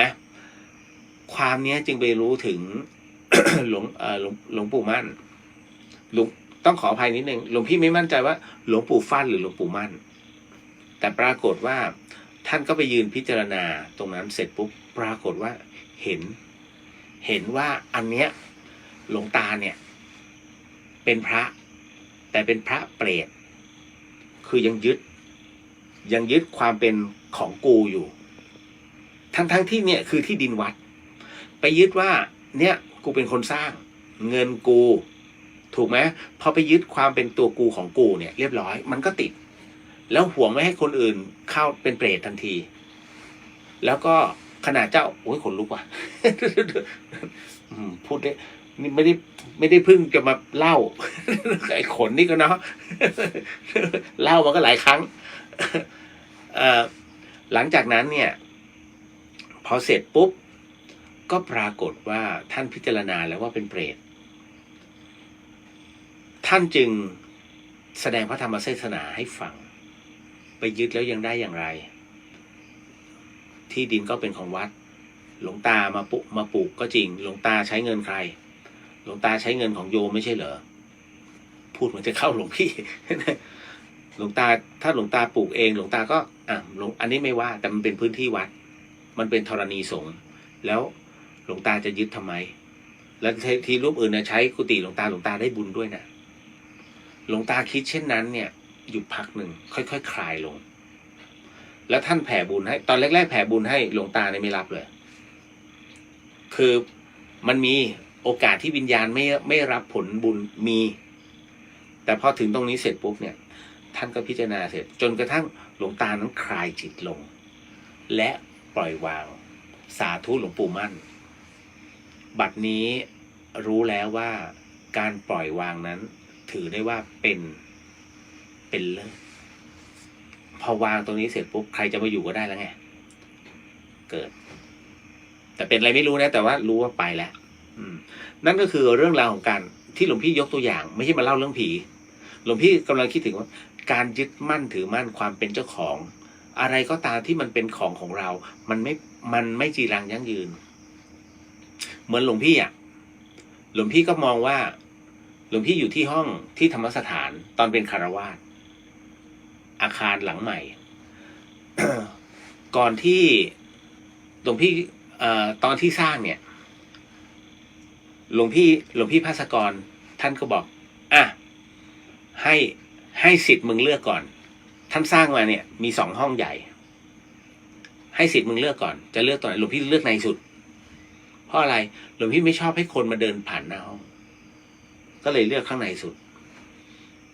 พอถึงตรงนั้นเสร็จปุ๊บก็ดำเนินการสร้างพอในขณะที่สร้างไปเนี่ยหลวงพี่มีโอกาสเจอโบ๊ทก็คือผู้ที่ทำพระปองดองของหลวงพี่ภาสกรเนี่ยพี่นิกรู้เปล่าหลวงพี่รักพี่นิกมากนะหมายวะโบ๊ทท่านสร้างห้องให้เนี่ยหลวงพี่ไม่เห็นเหรอบอกพี่ไม่เห็นเหรอมีห้องน้ำข้างในตัวด้วยก็ใช่นั่นแหละแล้วพี่เห็นไหมว่ามันจำเป็นไหมจะต้องมีห้องน้ำในตัวพี่มาใช้ตรงกลางห้องก็ได้ก็ถูกจุดนั้นเองเนี่ยที่หลวงพี่ เข้าใจในความรักของท่านที่มีต่อหลวงพี่พระอาจารย์ภาสกรที่มีความรักกับคือเอ็นดูน้องชาย ท่านก็เลยสร้างห้องน้ำให้ในตัวแต่ตรงเนี้ยพอมันสร้างขึ้นมามีอีก2 ชั้นข้างบนท่านจึงพ่วงทั้งหมดเป็นท่อเดียวกันมันจึงไม่เปลืองพื้นที่ก็เลยมีงอกขึ้นมาเพราะท่านต้องการสร้างห้องน้ำให้หลวงพี่จึงมีงอกไปอีก2 ชั้นนั่นแหละที่มาที่ไปพอถึงณตรงนี้เสร็จปุ๊บเนี่ย หลวงพี่ก็เลยตอนที่บิณฑบาตนะที่หลวงพี่เขียนไปใน Facebook ใครจะมาอยู่ห้องนี้ไม่ได้เพราะหลวงพี่ยกให้ แม้ไม่ได้ทำเป็นกิจจลักษณะแต่มันเป็นสัญญาทางใจ ซึ่งหลวงพี่มีพยานและพยานยังมีชีวิตอยู่อีก3 ท่านเพราะตรงเนี้ยสำหรับหลวงพี่โดยเฉพาะเลยอยู่ยันตายแต่หลวงพี่คงไม่อยู่ขนาดนั้นหรอกห้องนี้นะเฉพาะห้องที่เป็นอยู่แม้ไม่มีเอกสารแต่หลวงพี่มีพยานพร้อมกับสวนเล็กๆที่ให้หลวงพี่ดูแลนั่นแหละ พอถึงนะตรงนี้เสร็จปุ๊บเราจะอยู่ตรงนี้ตลอดเหรอหลวงพี่อยู่มา16 ปีแล้วนะปีนี้คือปีที่16เราจะอยู่นี้ตลอดเหรอแค่ไหนเราเป็นเจ้าของมันเหรอก็ไม่ใช่เพราะอยู่ในความดูแลวัดฝายหินเป็นที่มช.อันนี้คือธรรมสถานแล้วอีก20 ปีเรายังเป็นเจ้าของมันไหมสมมุติยังเป็นเจ้าของอีก50 ปีล่ะอีก50 ปีกูอยู่ไหนวะ ใช่ไหมร่างกายก็อ่อนแอเลข100 ปีล่ะพอหลวงพี่คิดปุ๊บอีก100 ปีหลวงพี่ไม่ได้อยู่แล้วไงมันขาดพึ่งเลยใจแบบไม่ยึดแล้วไอ้ที่เป็นพันธะคุยกับหลวงพี่ภาสกรไว้ว่าจะดูแลให้แล้วตรงนี้ที่ท่านมอบให้หลวงพี่บอกรับด้วยไมตรีแล้วเป็นที่เรียบร้อยถึงเวลาที่ต้องไปก็ต้องไปไม่ยึดมันก็เลยหลุดไงก็แฮปปี้ไม่มีอะไรคือบวชเนี่ยเวลาบวชมันได้อะไรเยอะคุณโยมต้องคิดให้ลงนะพี่มนัญญาขอโทษค่ะนอนสมาธิแล้วเอาไปแล้วเมื่อกี้พูดเยอะเดี๋ยวพี่เขาอาย โยมเมตสิทธิ์กราบนมัสการหลวงพี่เรียวครับเจริญพรคุณโยมธนวัฒน์หลวงพี่ครับในกรณีที่เราฝันไปที่ไม่เคยไปแล้วผู้คนที่ไม่รู้จักแต่เราไม่คุ้นเคยแสดงว่าจิตนั้นรับรู้มาก่อนถูกไหมครับครึ่งมันบ่แน่การที่เราหลุดไปในความฝันอย่าลืมนะความฝันของคนเราประกอบไปด้วย4 อย่างกรรมบันดาลเทพสังหรณ์จิตอาวรณ์ธาตุกำเริบ4 อย่างเพราะฉะนั้นคำว่ากรรมบันดาลในที่นี้หมายถึงว่าประสบการณ์ของเราที่สั่งสมมาจนถึงปัจจุบันแต่อดีตมันเก็บเรื่องราวต่างๆผ่านไม่ว่าจะเรื่องดีเรื่องร้ายต่างๆมันเก็บเข้ามาใน Data จนกระทั่งทุกๆครั้งไปที่คุณโยมฝันน่ะมันดึง Data ตัวนี้ขึ้นมาเขียนเป็นสคริปต์เป็นเรื่องเป็นราวเพราะฉะนั้นเป็นเรื่องเป็นราวแบบไหนตอบไม่ได้เพราะครั้งหนึ่งที่คุณโยมฝันเนี่ยมันเป็นมันฝันทั้งหลายเรื่องนะแล้วพอตื่นขึ้นมาลืมแต่เรื่องไหนที่สะเทือนใจหรือว่าเรื่องไหนที่มันทำให้มีความสงสัยปุ๊บคุณโยมจะจำได้แต่จำได้ไม่หมดรายละเอียดจำไม่ได้กรณีตรงนี้เนี่ยถามว่ารับรู้มาก่อนไหมอย่างที่หลวงพี่บอกมันรับรู้มาก่อนเพราะมันเดินทางมาด้วยประสบการณ์แต่ในปัจจุบันแล้วมาผสมกับณปัจจุบันด้วยนั่นแหละเพราะฉะนั้นถูกต้องเนาะแต่คราวนี้ไอ้กรณีตรงนี้มันเหมือนหลุดไปในอีกที่หนึ่งเหมือนกับไปท่องเที่ยวแต่หลวงพี่ตอบไม่ได้หรอกว่ามันเป็นอะไรยังไงเนาะคุณโยมจินชากราบขอบพระคุณในคำตอบที่ลงใจนะเจ้าค่ะเจริญพรเอาต่อมา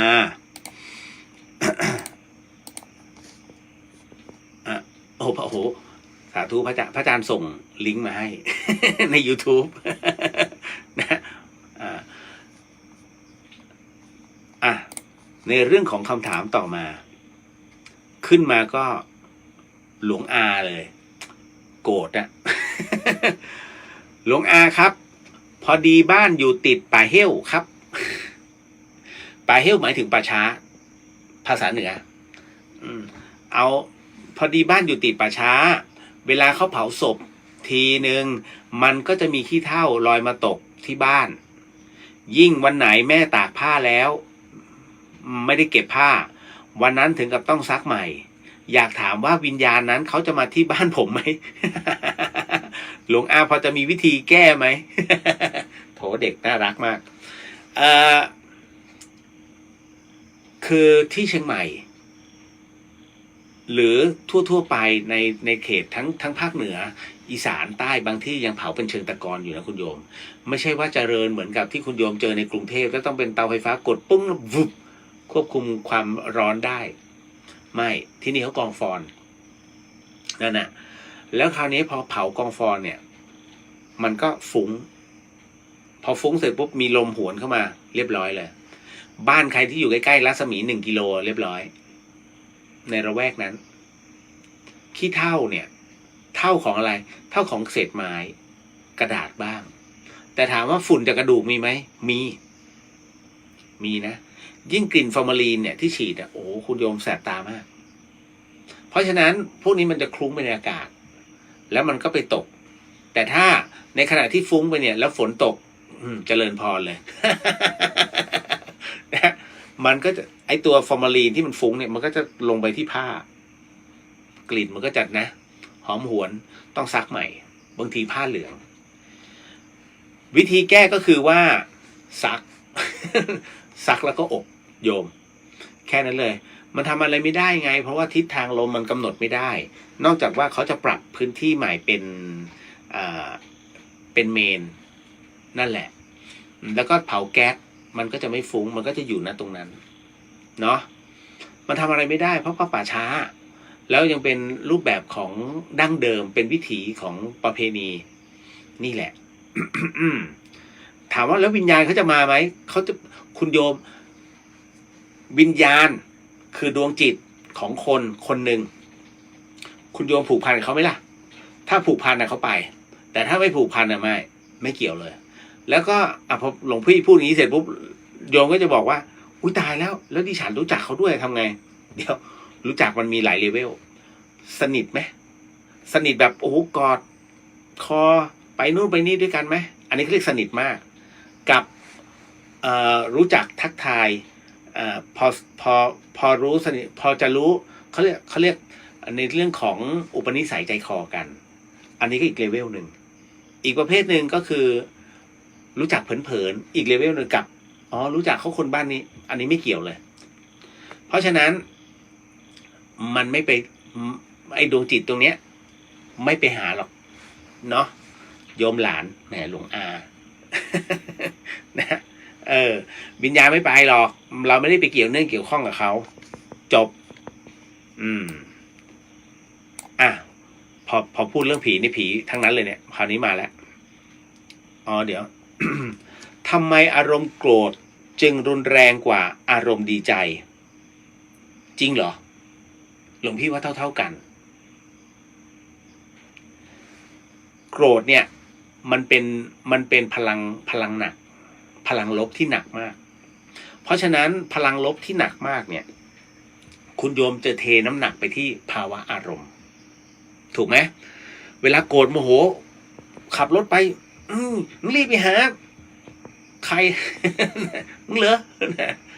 ปาดทั้งขนาดนี้นะใช่ไหมโดยเฉพาะผู้ส่งอาหารต้องการทำเวลา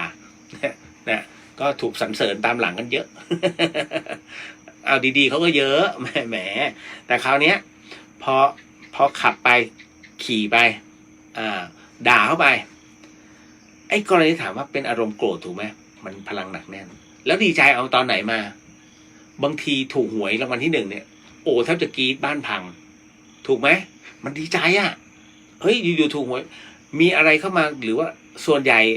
คนที่จะดีใจแบบเขาเรียกว่าไม่รู้ตัวในการแสดงออกเนี่ยแล้วพลังมันใกล้เคียงแต่คุณโยมคิดว่ามันเบากว่าจริงๆมันเท่ากันเพราะมันคือตัวคุณโยมเวลานั่นคือ1เรื่องของการคาดไม่ถึงแต่เป็นเรื่องที่ดีไม่ว่าจะเป็นในเรื่องของเลื่อนตำแหน่งเงินเดือนขึ้นถูกหวยอะไรพวกเนี้ยนั่นน่ะหรือลูกคุณโยมประสบความสำเร็จกี้ดีใจอะไรอย่างนี้เป็นต้นพลังบวกมันเยอะแล้วมันกรี๊ดสุดเสียงเห็นไหม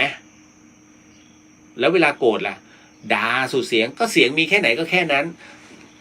จึงถามว่าแล้วตกลงอะไรมันเยอะกว่าจริงๆมันเท่ากันแต่คุณโยมไปชั่งน้ำหนักผิดแค่นั้นแหละเพราะว่าโกรธมันจะเยอะกว่าดีใจนานๆมาทีนึงไอ้ดีใจแต่โกรธมันมีทุกวัน มีให้กูด่าทุกวันนะมึงอะ อะไรเงี้ย สามีเขาหยอกล้อพันยาอะไรอย่างนี้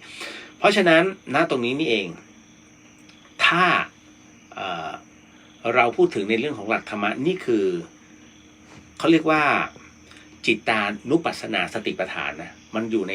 เลเวลของสติปัฏฐาน4แต่นี่มันอยู่เลเวลที่3เรื่องของความโกรธภาวะความโกรธมันเกิดจากอะไรมันเกิดจากจิตเนี่ย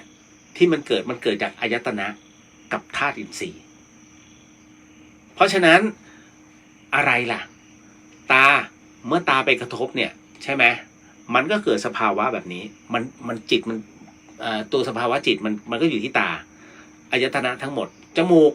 ได้กลิ่นเหม็นเนี่ยอายตนะที่จมูกแหละถูกไหมปากกินไปโอ้ยรสชาติหมาไม่รับประทานทุยเนี่ยอันนี้จิตอยู่ที่ปากทั้งหมดอยู่ในอายตนะนี่คือกรณีของจิตตานุปัสสนาสติปัฏฐานถูกไหมเพราะฉะนั้นณตรงนี้นี่เองท่านจึงติดคำว่าหนอมาหนอคือตัวหยุดที่จะคิดทั้งหมดในสิ่งที่ไม่ดีหนอจะเป็นตัวชะลออ๋อไม่ดีหนอเหม็นหนอเหม็นหนอเห็นไหมตัวหนอเนี่ยคือตัวเบรกให้เราหยุดตรงนี้ในความคิดที่คิดไม่ดีพอถึงตรงนี้เสร็จปุ๊บมันจะมีอีกตัวหนึ่งที่เข้ามาพอพิจารณาเหม็นหนอโอ้ช่างมันเถอะมันก็แค่กลิ่นเดี๋ยวมันก็ผ่านไปมองในที่ท้ายเขาเรียกสัมปชัญญะตัวสัมปชัญญะเนี่ยจำได้ไหมสติต้องมาก่อนแล้วสัมปชัญญะตามไอ้ตัวสัมปชัญญะมันพอมันมาปุ๊บเนี่ยมันเคลียร์มันมีตัวหลักในการอธิบายพอถึงตรงนั้นเสร็จปุ๊บเนี่ยมันมาลำดับที่4ที่ต้องให้มันตีตกและดับไปนี่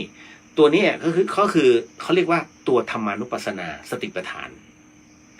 หลายๆท่านก็ได้ฝึกมาแล้วแหละมันตีเข้าไปในธรรมตีให้เป็นธรรมะซะมันก็เป็นเรื่องธรรมดาโลกนี้มีใครไม่กระทบใครมั้งอุ้ยเขานินทาเราพระพุทธเจ้าจะไม่พ้นเลยเนี่ยดูสิแล้วมีใครพ้นมั่งมันก็ถูกนินทากันทุกคนแต่เรายังยืนหยัดอยู่ได้เพราะเดี๋ยวมันก็หยุดตีให้ตกเรื่องที่เป็นกุศลเราก็แค่รับเก็บอกุศลเราก็รับรู้แต่ถูกต้องหรือไม่ถูกต้องเอาไปตีอีกทีหนึ่งเป็นธรรมะให้วางเป็นอุเบกขาทั้งหมดหยุดแค่ตรงนั้น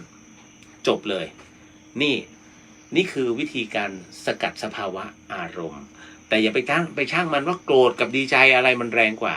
มันเท่ากันโยมตัวคุณโยมมาแหละ เป็นตัวชี้วัดเจริญพรผ่านไปก็ต่อมาอันนี้นะยายเล่าว่า ขึ้นมาก็แก่แล้วยายเล่าว่าสมัยโบราณนั้นเขาจะเอาศพไปฝังถ้าเผาจะสิ้นเปลืองไม่เหมือนสมัยนี้แล้วทำไมเขาไม่นิยมฝังเหมือนก่อนคะตายแล้วจะบอกว่าถ้าฝังเนี่ยมันไม่มีพื้นที่จริงๆคุณโยมแต่หลวงพี่ก็ไม่นิยมนะถ้าเป็นหลวงพี่ก็ไม่อยากให้ฝังถ้าเผาถามว่าสิ้นเปลืองไหมถ้าเป็นเชิงตะกอนมันก็ค่าฟืนค่าพิธีกรรมแค่นั้นแหละถ้าเป็นเมนก็เสียค่าฟืนค่าไฟให้เขาก็แค่นั้นค่าแก๊สแล้วถ้าฝังทำไมไม่หลวงพี่ไม่แนะนำเพราะว่าการฝังจริงๆแล้วสมัยก่อนเนี่ยคนที่ฝังเนี่ยเขาจะต้องแบ่งสุสานระหว่างตายปกติกับตายโหงเนี่ยก็คือฝังไว้1 ปียิ่งตายทั้งกลมเนี่ยดุมากอันนี้ต้องฝังว่าคือเขาจะนิยมว่าต้องฝังไว้ก่อนให้ตากะลียายกะลาเรียกว่าเป็นผู้ดูแลป่าช้าคอยกำลาบก่อนให้วิญญาณนั้นหยุดในเรื่องของพลังแห่งความอาฆาตแค้นนั่นแหละแล้วก็จากนั้นเขาก็จะฝังเขาก็จะแยกอันนี้สมัยโบราณหลวงพี่ยังทันอยู่ในเรื่องของการแยกหลุมแล้วก็ส่วน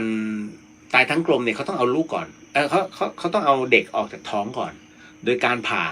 ดังนั้นเนี่ยในเรื่องของวิชาที่การทำลูกกรอกหรือกุมารทองมันเกิดขึ้นตรงนี้หลวงพี่คงไม่ไปเล่าเรื่องราวของขุนแผนกับที่เอากุมารทองมาจากเอาลืมตัวละครเลย แต่เอาให้รู้ว่ามันเป็นความเชื่อนะตรงนั้นที่เมื่อตายลงเนี่ยโบครีตายลงเนี่ยจะต้องผ่านี่แหละตรงนี้นี่แหละเขาพยายามลักเอาเด็กที่อยู่ในท้องของผู้ตายทั้งกลมเนี่ยนั่นแหละเอามาทำมันจึงหายากและราคาแพง เรามาพูดถึงณจุดนี้ก่อนนั่นแหละเพราะเขาจะฝังแต่บางทีเขาก็นิยมสวดถ้าเป็นการสวดเขาจะนิยมสวดแค่คืนเดียวศพตายโหงสวดคืนเดียวเผาเลยนั่นแหละแต่ถ้าศพธรรมดาเนี่ยเขาจะเก็บไว้7 วัน50 วันหรือว่า100 วันแล้วแต่เพราะว่าเขามีความเชื่อว่าอาจจะฟื้นคืนมาเพราะสมัยก่อนไม่มีฉีดฟอร์มาลีนสมัยนี้เรียบร้อยแต่สมัยนี้ก็ไม่น่าฉีดหรอกเพราะเขาเอาเข้าโรงเย็นไปฉีดเสียเงินฟรีนะ2,000ไม่รู้นะอันนี้ เขาบอกว่า2,000 แต่ถ้าเข้ามันก็ต้องเช่าโรงเย็นอยู่แล้วมันก็เหมือนเนื้อหมูที่คุณโยมซื้อมาจากตลาดสดเนี่ยฉีดฟอร์มาลีนไหมล่ะต้องมากินอีกทีนึงมันก็ไม่ได้ฉีดฟอร์มาลีนเนี่ยเขาก็แช่ช่องเราก็แช่ช่องฟิชถูกไหมเหมือนกันมันก็คือรักษาสภาพนั่นแหละคราวนี้ก็คือที่เขาบอกว่าพอมันไม่ฉีดฟอร์มาลีนเนี่ยโอกาสฟื้นมันมีตายแล้วฟื้นก็ยังเห็นเรื่องราวตายแล้วฟื้นอยู่เรื่อยๆเนืองๆนั่นคือในชนบทถูกไหมแต่ถ้าในเมืองตาย 100% ฟอร์มาลีนมันหาง่ายฉีดรักษาสภาพศพเลยวัฒนธรรมอะไรเนี่ย นะวัฒนธรรมของการสตาร์ฟกิ้งก่าสตาร์ฟพวกกบหรือว่าทำอะไรเคยชินเอามาทำกับคนซะแล้วฟอร์มาลีนเป็นสารตกค้างนะพอฉีดไปแล้วถ้าเผาเนี่ยเวลาใครสูดเข้าไปเนี่ยมันจะเวียนหัวมากคือมันยังอยู่ในร่างไงแล้วมันก็จะคุ้มคิดว่าไม่คุ้มเหรอแสดงว่ายังไม่เคยกันแล้วถ้าเมื่อไหร่ก็ตามที่คุณโยมไปงานศพแล้วตอนเผาเสร็จปุ๊บแล้วคุณโยมขับรถกลับแล้วคันนะโดนแล้วฟอร์มาลีนตกถึงผิวมันจะคันมากพอถึงตรงเนี้ย ที่เขากลัวว่าคนที่ตายโหงต้องเผาภายใน1 คืนเนี่ยสวดเสร็จ1 คืนแล้วเผาเลยเพราะว่าร่างมันใช้ไม่ได้แล้วกลัวว่าจะลุกขึ้นมาได้ อันนี้พูดเล่นๆนะ แต่กรณีของที่เขาตายตามธรรมชาติแล้วมันตายแล้วฟื้นมันมีนั่นแหละเรื่องของเรื่องหลวงพี่เองเนี่ยทันอยู่ไอ้ที่กำลังสวดอยู่แล้วฟื้นขึ้นมามีสองเคสวัดบางขวางเลยเมืองนนท์นานแล้วคือรูปเก่าๆเนี่ยก็ไม่มีท่านพระครูรุณซึ่งเป็นเจ้าอาวาสตอนนี้พระครูรุณน่าจะ90 กว่าแล้วมั้งมีโอกาสไปกราบนะพระครูรุณอีกหนึ่งพระดีของจังหวัดนนทบุรีอยู่ติดตลาดนนท์เลยวัดบางขวาง แล้วก็ท่านมหาประเสริฐมั้งถ้าจำไม่ผิดนะนั่นแหละอันนั้นน่าจะทัน ไอ้ที่ตายแล้วฟื้นอ่ะ โอ้โหพระกระเจิงอ่ะตกใจอ่ะ หลวงพี่เป็นเด็กวัดไงพี่รู้ตรงนั้น เอาล่ะ ก็โกพิวนมัสการขอรับพระคุณเจ้าสาธุครับเจริญพรโกพิวหลวงพี่มีเคสหนึ่งไปบอกป๋องอะสนใจป่ะที่เขาระลึกชาตินะแล้วก็เกิดมาชาติเนี้ยคือในชาติที่แล้วคนแม่เนี่ยเป็นแฟนเขามีแฟนอยู่แล้วแฟนเขาถูกรถชนตายอันนี้หลวงพี่เล่าให้ฟังก่อนนะถูกรถชนตายแล้วปรากฏว่า พอนานไปปุ๊บเนี่ยเหมือนกับว่า คนแม่เขาแต่งงานใหม่ในขณะที่แต่งงานใหม่เนี่ย ปรากฏว่าฝันถึงสามีคนเนี้ยที่ตายไปสามีคนแรกแฟนเขา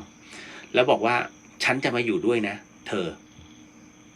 แล้วหลังจากนั้นไม่นานเนี่ยเจ๊แกก็ท้องแล้วก็ออกมาพอออกมาถึงปรากฏว่าอายุแค่6 ขวบ 7 ขวบเนี่ยประมาณนี้นะที่ ที่หลวงพี่สัมภาษณ์เนี่ยเด็กคนนี้พูดเรื่องราวแต่ไม่ได้พูดกับพ่อใหม่นะไม่ได้พูดกับสามีใหม่แม่เขานะแต่พูดกับตัวแม่เขาว่าเธอกับฉันเนี่ยเราเป็นแฟนกันแล้วพูดเรื่องราวได้ถูกเป๊ะทั้งหมดคนผู้เป็นแม่เนี่ยก็สงสัยว่าจริงเหรอตอนนั้นถ้าอย่างนั้นเนี่ยไหนลองคุยที่เราคุยกันเนี่ยความลับที่เรา2 คนได้เคยคุยกันมันคืออะไรเด็กคนนี้ตอบเป๊ะหมดเลยตกใจเพราะว่าเรื่องตรงนี้มีแค่2 คนเท่านั้นที่รู้กันหลวงพี่ก็เลยถามว่าและตอนที่โยมตายไปถามว่าแล้วตอนนี้ยังจำได้ไหมเขาบอกยังจำได้ทุกอย่างแต่ผมอึดอัดมากผมเก็บเรื่องนี้มา30 ปีแล้วไม่รู้จะคือไม่รู้จะไปเล่าให้ใครฟังกลัวเขาไม่เชื่อดีแล้วที่มาเจอหลวงพี่ และหลวงพี่ก็เลยถามว่าแล้วตอนที่คุณโยมตายคุณโยมรู้ไหมว่าคุณโยมอยู่ตรงไหนเขาบอกเขารู้หมดเลยในอีกภพภูมิหนึ่งด้วยนะแล้วเขาบอกว่าเขาจะให้ดื่มตอนที่จะลงมาเกิดเนี่ยแต่หลวงพี่ไม่ได้ถามหรอกว่าเฮ้ยทำไมมึงมาเกิดเร็วไม่ได้ถามเขาจะให้ดื่มบางอย่างแต่เขาไม่ได้ดื่มเขาพอดีมันเป็นการคือคนที่มาเกิดเนี่ยมันเรียงกันแล้วเขาเดินแทรกพอดีเป็นจังหวะที่แทรกก็เลยไม่ได้เขาจึงจำได้ทุกเหตุการณ์ถามป๋องต้องการไหมถ้าต้องการเดี๋ยวหลวงพี่ติดต่อให้นี่เองอยู่เชียงใหม่เนาะ คุณโยมนัญญาตอนหลวงพี่ไปบิณฑบาตตอนเช้ามีคนใส่บาตรเยอะจนอาหารล้นบาตรไหมคะถ้าของเยอะจนพระถือไม่ไหวต้องทำไงคะมีลูกศิษย์วัดเดินตามช่วยหลวงพี่หรือเปล่าคะสาธุหลวงพี่ไม่เคยบาตรเปล่าเต็มที่ก็แค่ข้าวเหนียวหมูปิ้งเพราะหลวงพี่เนี่ยตั้งใจว่า จะไปโปรดโยมน้องก็คือน้องสันที่ขายหมูปิ้งอยู่ตรงทางเข้าปากทางวัดอุโมงค์ฝั่งตรงข้ามเขาจะขายดีอยู่เจ้าเดียวไอ้นี่ขายทีแบบเป็นชุดไงซึ่งหลวงพี่บอกน้องเขาไว้ตั้งนานแล้วบอกเฮ้ยสันราคาเนี้ยเจ้าอื่นเขาไม้ละ5 บาทหน่อมแนมมากขายราคาเนี้ยรับรองไม่ต้องขึ้นนะตอนแรกเขาไม่ขึ้นแต่ตอนหลังมาคิดโปรโมชั่นแล้วขึ้นนิดนึงเพราะหมูมันขึ้นน้องขายดีแค่8 โมงเช้าตั้งประมาณคือก่อไฟเล่นตี 5:30ลงมือขายเนี่ย6 โมงนิด8 โมงเก็บร้านเตรียมมา9 กระบะหมดแป๊บเดียวหมดแล้วกระบะหนึ่งเป็นโอ้ยเท่าไหร่ประมาณ300-400 ไม้ขายหมด นั่นแหละหลวงพี่จะไปโปรดเขาเสร็จปุ๊บก็แต่บาทของหลวงพี่ก็เป็นบาทของหลวงปู่ชอบท่านไงก็เลยหลวงปู่เอ็นดูผมด้วยเนอะ แล้วก็ถือบาทไว้ยืนตรงๆแล้วเดินมีนบาทไม่ได้มองนะหลวงพี่จะไม่มองเป้าหมายหลวงพี่จะมองแค่พื้นแล้วก็จากนั้นใส่ก็ใส่ไม่ใส่ก็คือไม่ใส่นั่นแหละก็เสร็จปุ๊บก็เดินย้อนกลับแค่นั้นแหละกลับขึ้นวัดไฟหินนั่นแหละ ไม่มีคนเดินตามหลวงพี่ไม่รับของล้นบาทถ้าล้นบาทหลวงพี่จะรีบเอาออกแล้วก็ถือไว้ในจีวรไม่มีย่ามด้วยเอาแค่เราฉันรูปเดียวแต่ถ้ามันเหลือหลวงพี่จะให้โยมหรือว่าให้น้องเนนหรือว่าเอาไว้ส่วนกลางที่พอมีคนเดินบนดอยเนี่ยเขาหิวเขาจะเข้าห้องน้ำใช่ไหมก็ตูโตว่าอ้าวกินได้เลยเนี่ยนั่นแหละก็คือเผื่อแผ่กันไป นะไม่สะสมไงไม่มีหลวงพี่ไม่มีใครเดินตามเนาะคุณโยมปริญญากับนักการหลวงพี่ค่ะเจริญพรเอาล่ะมาต่อมาฮึบเดี๋ยวนะใจเย็น อันนี้ไปแล้วเนาะยายเล่าว่าเล่าถ้าหลวงพี่หลอนเลย อืม พอดีดูTikTok มีพระท่านบอกว่า อย่าไปบูชาท้าวเวสสุวรรณเพราะท่านเป็นยักษ์หลวงพี่ว่าอย่างไรคะสรุปดีไม่ดี มันเป็นที่คนชอบ แล้วก็คนที่ตีความหมาย จะบอกว่าท่านท้าวเวสสุวรรณเป็นยักษ์ใช่ไหมถูก ไม่ใช่ท่านไม่ดีนะท่านจริงๆแล้วท้าวเวสสุวรรณถ้าตามตำนานแล้วคือหลวงพี่ต้องบอกว่าตามตำนานนะท้าวเวสสุวรรณเนี่ย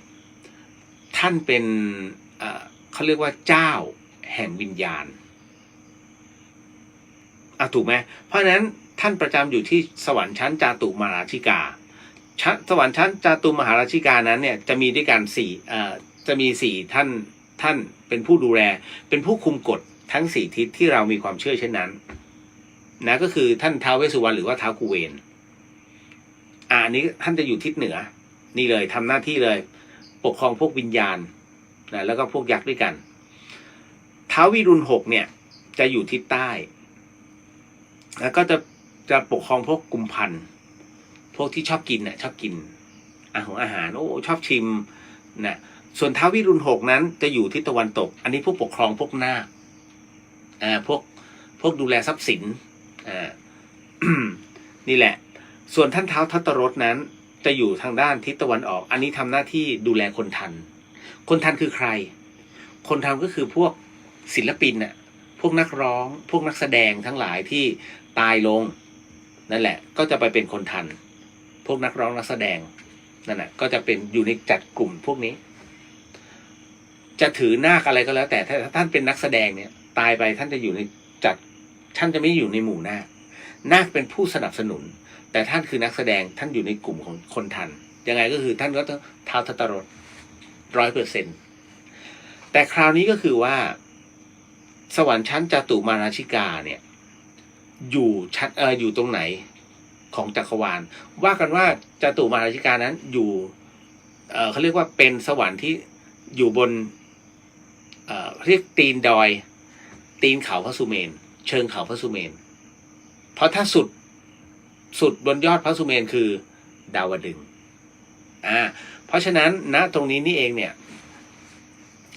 ใต้เขาพระสุเมรุนั้นเป็นที่อยู่ของอสุราก็คือพวกอสูรซึ่งถูกฝ่ายเทพในความดีนั้นเนี่ยใช้เขาพระสุเมรุนี้ครอบเอาไว้โดยให้ท่านท้าวพญายมราชขอไปโดยให้ท่านท้าวเวสสุวรรณเนี่ยหรือท่านกุเวนท่านท้าวกุเวนเนี่ยเป็นผู้ดูแลอะไรดูแลเพื่อไม่ให้เหล่าอสุราเนี่ยซึ่งเป็นผู้ที่ไม่ดีใช่ไหมเล็ดลอดออกมาเพราะฉะนั้นท่านท้าวเวสสุวรรณจะต้องคอยกำราบเสมอไม่ให้หลุดมาให้ได้ห้ามหลุดจากเขาพระสุเมรุหลุดมาเมื่อไหร่โลกใบนี้แย่แน่อันนี้คือตามตำนานนั่นแหละก็คือท่านเป็นผู้ดูแลแต่ถามว่าทักเกี่ยวกับโลกมนุษย์ไหมจริงๆแล้วเนี่ยหลวงพี่ก็ไม่มั่นใจไม่กล้าไปถามท่าน แต่ทันสมัยเด็กๆยักษ์วัดแจ้งยักษ์วัดโพแล้วก็ได้ไปเที่ยวแล้วก็โดนหลอกนี่ไงล่ะยักษ์วัดแจ้ง นะยืนถือวัดอรุณนั่นแหละเขาเรียกวัดแจ้งเมื่อก่อนนั่นแหละก็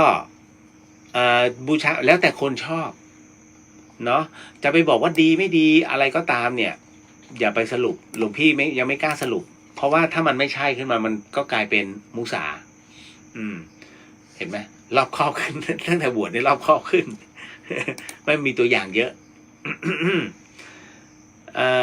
การปฏิเสธการรักษาจากแพทย์นั้นถือเป็นการุญยฆาตหรือเปล่าการุญยฆาตคืออะไรการุญยฆาตคือการฆ่าตัวตายอย่างถูกกฎหมายขอตายหมอคะขอตายแต่การปฏิเสธการรักษาไม่ใช่นะโยมไม่ใช่การฆ่าตัวตายการปฏิเสธการรักษานี้หมายถึงว่ายินดีพอใจในสถานะที่เป็นอยู่นั่นก็คือว่าจิตอย่างสังเกตไหมหลวงปู่หลวงตา ขออนุญาตครูอาจารย์แล้วกันผมยกตัวอย่างนะสาธุขอโหสิครับกรณีของหลวงปู่แสงนั้นท่านอาพาธหนักมากจนกระทั่งท่านปฏิเสธการรักษานั่นหมายถึงว่าถ้าต้องผ่าไม่ผ่าถ้าต้องให้ยาไม่เอานั่นน่ะรักษาได้ในระดับหนึ่งเท่าที่ท่านยอมให้แต่พอปฏิเสธการรักษาเสร็จปุ๊บเนี่ยก็หมอก็ต้องดูแลตามสถานการณ์ก็นำเอาสังขารของท่านเนี่ยตอนนั้นที่ยังมีธาตุขันธ์อยู่เอากลับวัดก็ทั้งหมดทั้งมวลจึงปล่อยให้เป็นไปตามระยะเวลาที่จะต้องเป็นไปดังนั้นการที่จะขอปฏิเสธการรักษาจึงไม่ถือว่าเป็นการฆ่าตัวตายเป็นการจำยอมณช่วงเวลานั้นเนาะอันนี้ก็เลยให้คุณโยมทำความเข้าใจก่อน กรณีตรงนี้เอาละก็ขออนุญาตพรุ่งนี้เดี๋ยวจัดไม่จัดดูทีนึงท่านกำลังฟังสถานีวิทยุกระจายเสียงพระพุทธศาสนา FM 104.5 เมกะเฮิรตซ์รู้สึกว่าร่างกายหลวงพี่จะไม่ไหวหลวงพี่ก็จะบอกอาจารย์ว่าอาจารย์เดี๋ยววันนี้ขอเป็นเทปนะครับวันอาทิตย์ที่2 กรกฎาคม พุทธศักราช 2566 ขึ้น 15 ค่ำ เดือน 10 เหนือขอเชิญร่วมงานประเพณีส่งน้ำพระเจ้าข้าคิงมังรายและพระธาตุเจดีย์วัดพระเจ้าเมงรายประจำปีพุทธศักราช 2566 โดยพิธีพรีกรรมตักน้ำทิพย์จากดอยคำม้อและสมโภชน้ำทิพย์ก่อนส่งน้ำพระเจ้าข้าคิงมังรายและพระธาตุเจดีย์และพิธีเจริญพระพุทธมนต์สมโภชพระเจ้าข้าคิงมังรายและพระธาตุเจดีย์ณวัดพระเจ้าเมงรายถนนราชมัคคาตำบลพระสิงห์อำเภอเมืองเชียงใหม่พระพุทธรูปสำคัญเก่าแก่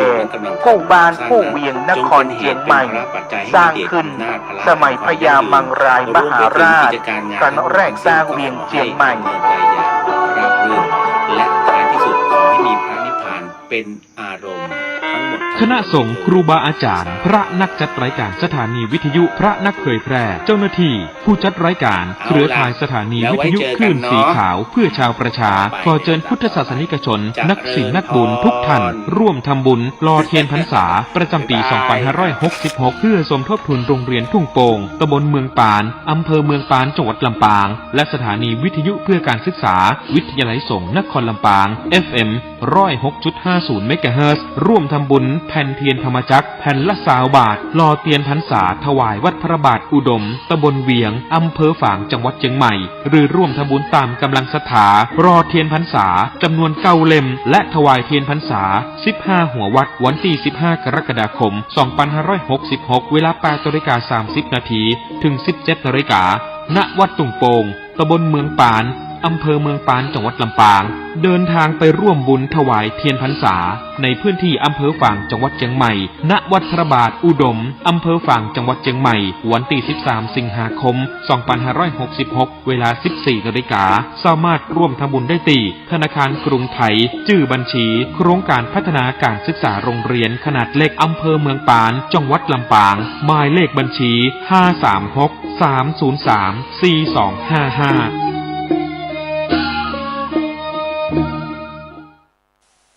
เป็นศาสนาสำหรับชาติเราศาสนาในสมัยนี้เป็นของที่แยกจากชาติไม่ได้เป็นความจำเป็นที่เราทั้งหลายผู้เป็นไทยจะต้องมั่นคงอยู่ในศาสนาพระพุทธซึ่งเป็นศาสนาสำหรับชาติเราพระพุทธศาสนาก็ดีหรือศาสนาใดก็ดีที่ตั้งมั่นอยู่ได้ก็ด้วยความมั่นคงของผู้เลื่อมใสตั้งใจที่จะรักษาและข้าพเจ้าพูดทั้งนี้ก็เพื่อชักชวนท่านทั้งหลายอย่างเป็นเพื่อนไทยและเพื่อนพุทธศาสนิกชนด้วยกันทั้งนั้นเพื่อความมั่นคงแห่งพระพุทธศาสนาข้าพเจ้ารู้สึกว่าได้ทำหน้าที่สมควรแก่อุปถัมภ์พระพุทธศาสนาเราจะตั้งใจรักษาศาสนาของเราด้วยชีวิตและถ้าท่านตั้งใจจะช่วยข้าพเจ้าในกิจอันใหญ่นี้แล้วก็จะเป็นที่พอใจข้าพเจ้าเป็นอันมากเพราะฉะนั้น เป็นหน้าที่ของเราทั้งหลายที่จะช่วยกันบำรุงรักษาพระพุทธศาสนาอย่าให้เสื่อมสูญไปการที่จะบำรุงพระพุทธศาสนาเราต้องรู้สึกก่อนว่าหลักของพระพุทธศาสนาคืออะไรเราจะถือว่าเราเป็นไทยด้วยกันหมดเราจะต้องรักษาความเป็นไทยของเราให้ยั่งยืนเราจะต้องรักษาพระพุทธศาสนาให้ถาวรวัฒนาการอย่างที่เป็นมาแล้วหลายชั่วโคตรของเราทั้งหลายพระบรมราโชวาทของพระบาทสมเด็จพระมงกุฎเกล้าเจ้าอยู่หัวรัชกาลที่ 6พระบรมราโชวาทก็ดีพระราชนิพนธ์ก็ดีหรือพระบรมราชโองการของพระมหากษัตริย์ถือเป็นบทบัญญัติแห่งกฎหมายทั้งหมดทั้งสิ้นการบัญญัติให้พระพุทธศาสนาเป็นศาสนาประจำชาติไทยไว้ในรัฐธรรมนูญจึงเป็นสิ่งที่ถูกต้องทั้งกฎหมายและทางโบราณราชประเพณีการบัญญัติให้พระพุทธศาสนา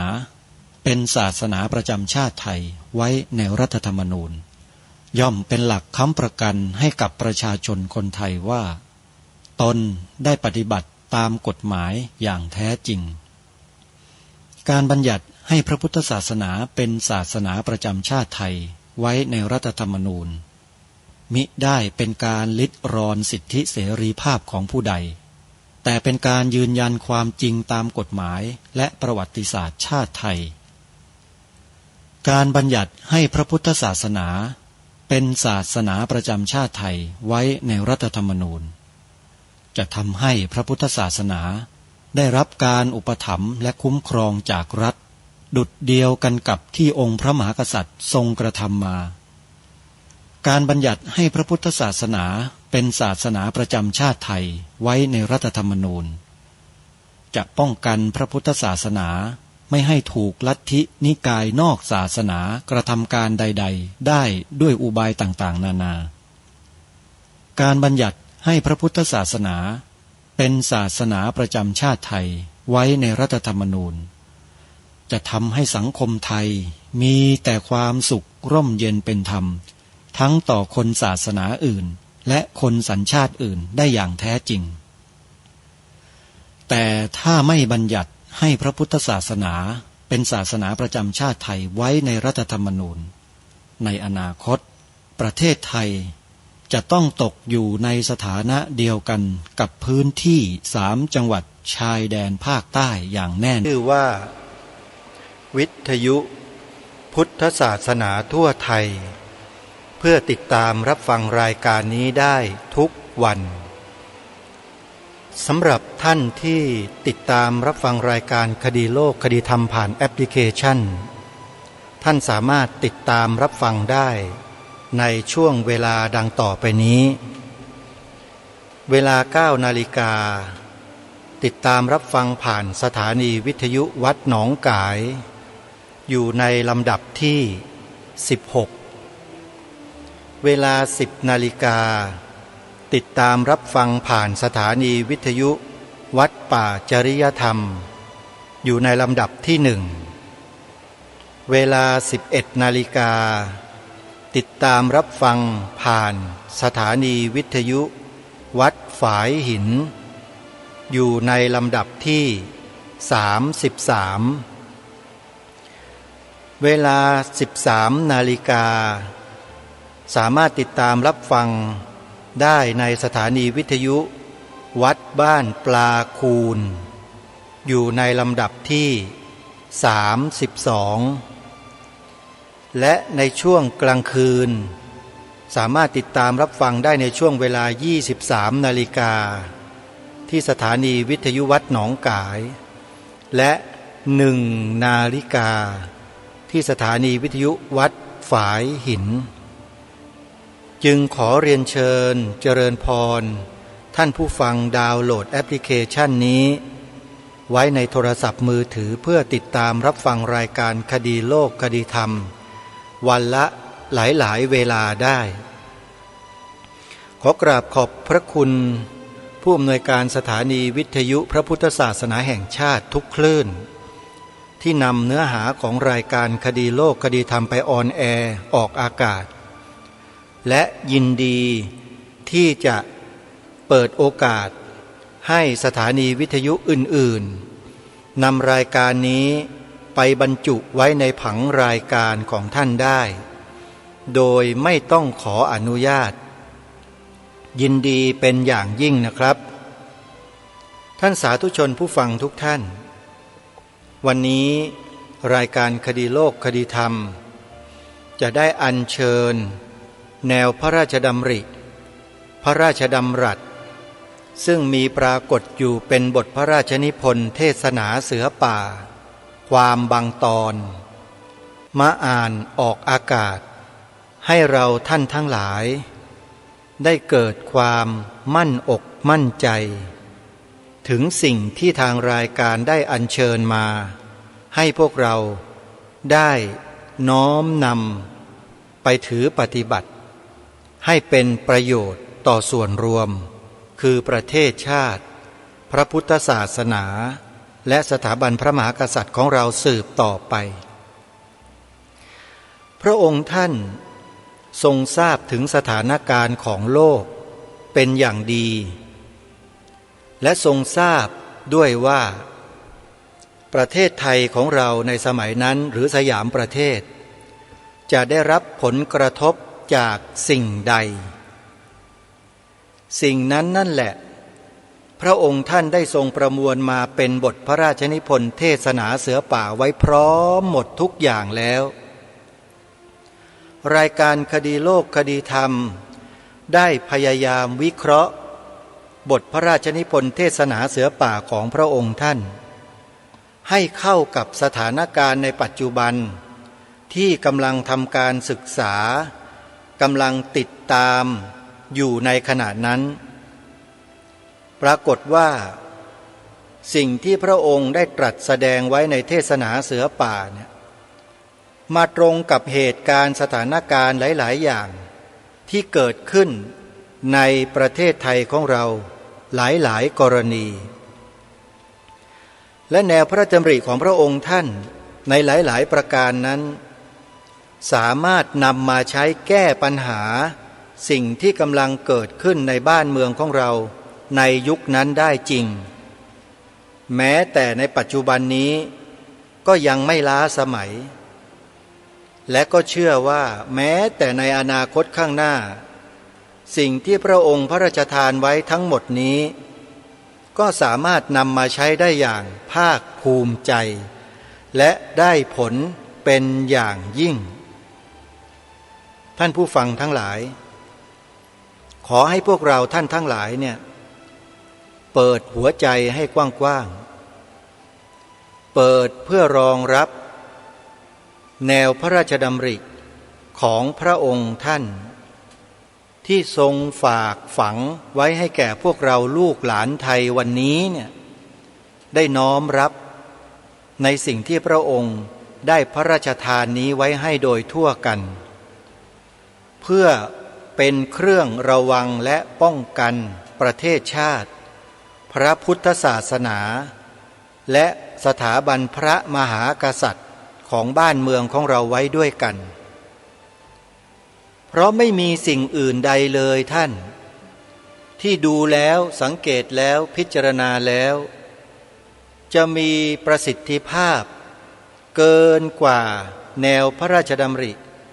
ขององค์พระบาทสมเด็จพระมงกุฎเกล้าเจ้าอยู่หัวรัชกาลที่ 6นี้เลยไม่มีเลยจริงๆฮะเพราะฉะนั้นในวันนี้ทางรายการจึงได้อัญเชิญพระราชนิพนธ์เทศนาเสือป่าความบางตอนมาอ่านออกอากาศเพื่อให้พวกเราท่านทั้งหลายที่ติดตามรับฟังรายการคดีโลกคดีธรรมอยู่ในช่วงนี้เนี่ยได้เห็นพระอัจฉริยภาพของพระองค์ท่านที่ได้ทรงถ่ายทอดให้แก่พวกเราในรูปของตัวอักษรตัวหนังสือซึ่งมีความดังต่อไปนี้พระพุทธศาสนาเป็นศาสนาสำหรับชาติเรา เราจำเป็นต้องถือด้วยความกตัญญูต่อบิดามารดาและต้นโคตรวงของเราจำเป็นต้องถือไม่มีปัญหาอะไรเมื่อข้าพเจ้ารู้สึกได้แน่นอนจึงได้กล้าลุกขึ้นยืนแสดงเทศนาทางพระพุทธศาสนาแก่ท่านทั้งหลายโดยหวังแน่ว่าบรรดาท่านทั้งปวงซึ่งเป็นคนไทยเมื่อรู้สึกแน่วแน่แล้วว่าศาสนาในสมัยนี้เป็นของที่แยกจากชาติไม่ได้พุทธศาสนาเป็นของไทยเรามาชวนกันนับถือพระพุทธศาสนาเถิดผู้ที่แปลงศาสนาคนเขาดูถูกยิ่งเสียกว่าผู้ที่แปลงชาติเพราะเขาย่อมเห็นว่าสิ่งที่นับถือเลื่อมใสกันมาตลอดครั้งปู่ย่าตายายตั้งแต่เด็กมาแล้วเป็นของสำคัญอันหนึ่งซึ่งแสดงให้เห็นว่าคนนั้นมีความสัตย์มีความมั่นคงในใจหรือไม่เมื่อมาแปลงชาติศาสนาได้แล้วเป็นแลเห็นได้ทันทีว่าเป็นคนไม่มั่นคงอย่าว่าแต่อะไรเลยศาสนาที่ใครทั้งโลกเขานับถือว่าเป็นของสำคัญที่สุดเขายังแปลงได้ตามความพอใจหรือเพื่อสะดวกแก่ตัวของเขาเหตุฉะนี้ผู้แปลงศาสนาถึงแม้จะไม่เป็นผู้พึงเกลียดชังแห่งคนทั่วไปก็ย่อมเป็นผู้ที่เขาสามารถจะเชื่อได้น้อยเพราะเหตุฉะนั้นเป็นความจำเป็นที่เราทั้งหลายผู้เป็นไทยจะต้องมั่นอยู่ในพระพุทธศาสนาซึ่งเป็นศาสนาสำหรับชาติเราต้องเข้าใจพุทธศาสนาในเวลานี้ไม่มีแห่งใดในโลกที่จะถือจริงรู้จริงเท่าในเมืองไทยเราเมืองไทยเราเปรียบเหมือนป้อมอันใหญ่ซึ่งเป็นแนวที่สุดของพระพุทธศาสนาแนวที่หนึ่งแนวที่สองร่อยหรอเต็มทีแล้วยังแต่แนวที่สามและแนวที่สุดคือเมืองไทยเราทั้งหลายเป็นผู้รักษาแนวนี้ถ้าเราไม่ตั้งใจรักษาจริงๆแล้วถ้ามีอันตรายอย่างใดมาถึงพระพุทธศาสนาเราทั้งหลายจะเป็นผู้ที่ได้รับความอับอายด้วยกันเป็นอันมากเหตุฉะนี้เป็นหน้าที่ของเราที่จะต้องตั้งใจที่จะรักษาความมั่นคงของพระพุทธศาสนาในประเทศไทยอย่าให้มีอันตรายมาถึงได้ผู้ที่คนอื่นเขาส่งเข้ามาปลอมแปลงเพื่อทำลายพระพุทธศาสนาเราทั้งหลายต้องคอยระวังรู้เท่าไว้จึงจะควรจึงเป็นหน้าที่ของเราทั้งหลายที่เป็นเชื้อชาตินักรบต้องรักษาพระศาสนาอันนี้ให้คงอยู่ในเมืองไทยอีกต่อไปต้องรักษาไว้เพื่อให้เป็นมรดกแก่ลูกหลานของเราทั้งหลายให้เขารักษากันต่อไปยั่งยืนเป็นเกียรติยศแก่ชาติของเราชั่วกาลปวสานเวลานี้ทั้งโลกเขาพูดเขานิยมว่าชาติไทยเป็นชาติที่ถือพระพุทธศาสนาที่พระพุทธศาสนายั่งยืนอยู่ได้เพราะมีเมืองไทยเป็นเหมือนป้อมใหญ่ในแนวรบเราเคราะห์ดีที่สุดที่นานมาแล้วเราได้ตกไปอยู่ในพระพุทธศาสนาจึงได้เป็นมนุษย์ชั้นสูงที่สุดที่มนุษย์จะเป็นได้ในทางธรรมเหตุฉะนี้ขอท่านทั้งหลายที่นั่งฟังอยู่ผู้ที่ตะเกียกตะกายอยากเป็นฝรั่งอย่าทำเหมือนฝรั่งในทางธรรมเลย ถ้าจะเอาอย่างฝรั่งจงเอาอย่างในทางที่ฝรั่งเขาทำดีคือในทางวิชาการบางอย่างซึ่งเขาทำดีเราควรเอาอย่างแต่การรักษาศีลรักษาธรรมเรามีตัวอย่างดีกว่าฝรั่งเป็นอันมากถือพระพุทธเจ้าเป็นตัวอย่างของเราแล้วเรามีตัวอย่างหาที่เปรียบเสมอเหมือนมิได้พระพุทธศาสนาก็ดีหรือศาสนาใดก็ดีที่ตั้งมั่นอยู่ได้ก็ด้วยความมั่นคงของผู้เลื่อมใสตั้งใจที่จะรักษาและข้าพเจ้าพูดทั้งนี้ก็เพื่อชักชวนท่านทั้งหลายอย่างเป็นเพื่อนไทยและเพื่อนพุทธศาสนิกชนด้วยกันทั้งนั้นเพื่อความมั่นคงแห่งพระพุทธศาสนาข้าพเจ้ารู้สึกว่าได้ทำหน้าที่สมควรแก่อุปถัมภ์พระพุทธศาสนาเราตั้งใจจะรักษาศาสนาของเราด้วยชีวิตข้าพเจ้าและท่านตั้งใจอยู่ในข้อนี้และถ้าท่านตั้งใจจะช่วยข้าพเจ้าในกิจอันใหญ่นี้แล้วก็จะเป็นที่พอใจข้าพเจ้าเป็นอันมากเมืองเราเกือบเป็นเมืองเดียวแล้วในโลกได้มีบุคคลถือพระพุทธศาสนามากและเป็นเหล่าเดียวกันเพราะฉะนั้นเป็นหน้าที่ของเราทั้งหลาย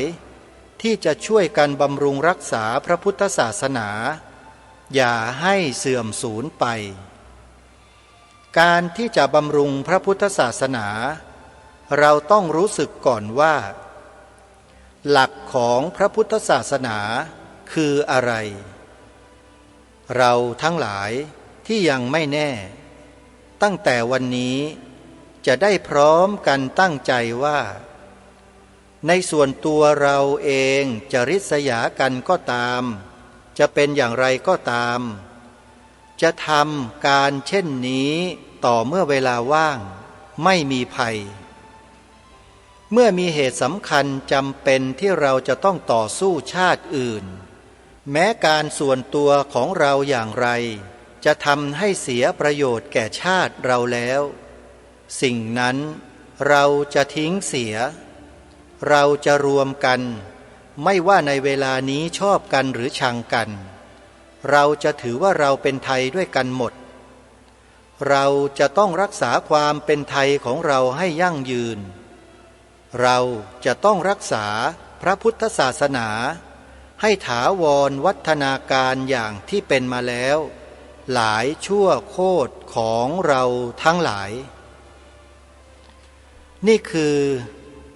พระราชนิพนธ์เทศนาเสือป่าความบางตอนที่องค์พระบาทสมเด็จพระมงกุฎเกล้าเจ้าอยู่หัวรัชกาลที่6พระราชทานไว้ให้แก่ปวงชนชาวไทยพวกเราคือปวงชนชาวไทยใช่หรือไม่แล้วเราได้สำนึกในพระมหากรุณาธิคุณของพระองค์ในข้อนี้กันบ้างหรือเปล่าพระสงฆ์สามเณรแม่ชีอุบาสกอุบาสิกาและคฤหัสถ์ญาติโยมที่นับถือศาสนาพุทธหรือแม้แต่คนที่นับถือศาสนาอื่นลัทธิอื่นก็ตามมีความสำนึกในพระมหากรุณาธิคุณของพระองค์ในข้อนี้กันบ้างหรือเปล่าถ้ามีพวกคุณจะต้องทำอะไรพูดอะไรคิดอะไรก็แล้วแต่ต้องให้สอดรับแนวพระราชดำริตรงนี้ของพระองค์ท่านด้วยรายการคดีโลกคดีธรรมกระทำพูดคิดอะไรก็แล้วแต่ที่ออกอากาศไปเนี่ยสอดรับกับแนวพระราชดำริของพระองค์ทั้งนั้นเลยแล้วคนที่มาขัดขวางต่อต้านคัดค้านไม่เห็นด้วยเนี่ยคือคนเช่นไรท่านผู้ฟังลองพิจารณาดูเหอะที่รายการคดีโลกคดีธรรมพูดมาทั้งหมดที่ผ่านมาเนี่ยจริงหรือเปล่า เรื่องนี้เป็นเรื่องที่ยอมไม่ได้พวกเรายอมไม่ได้นะ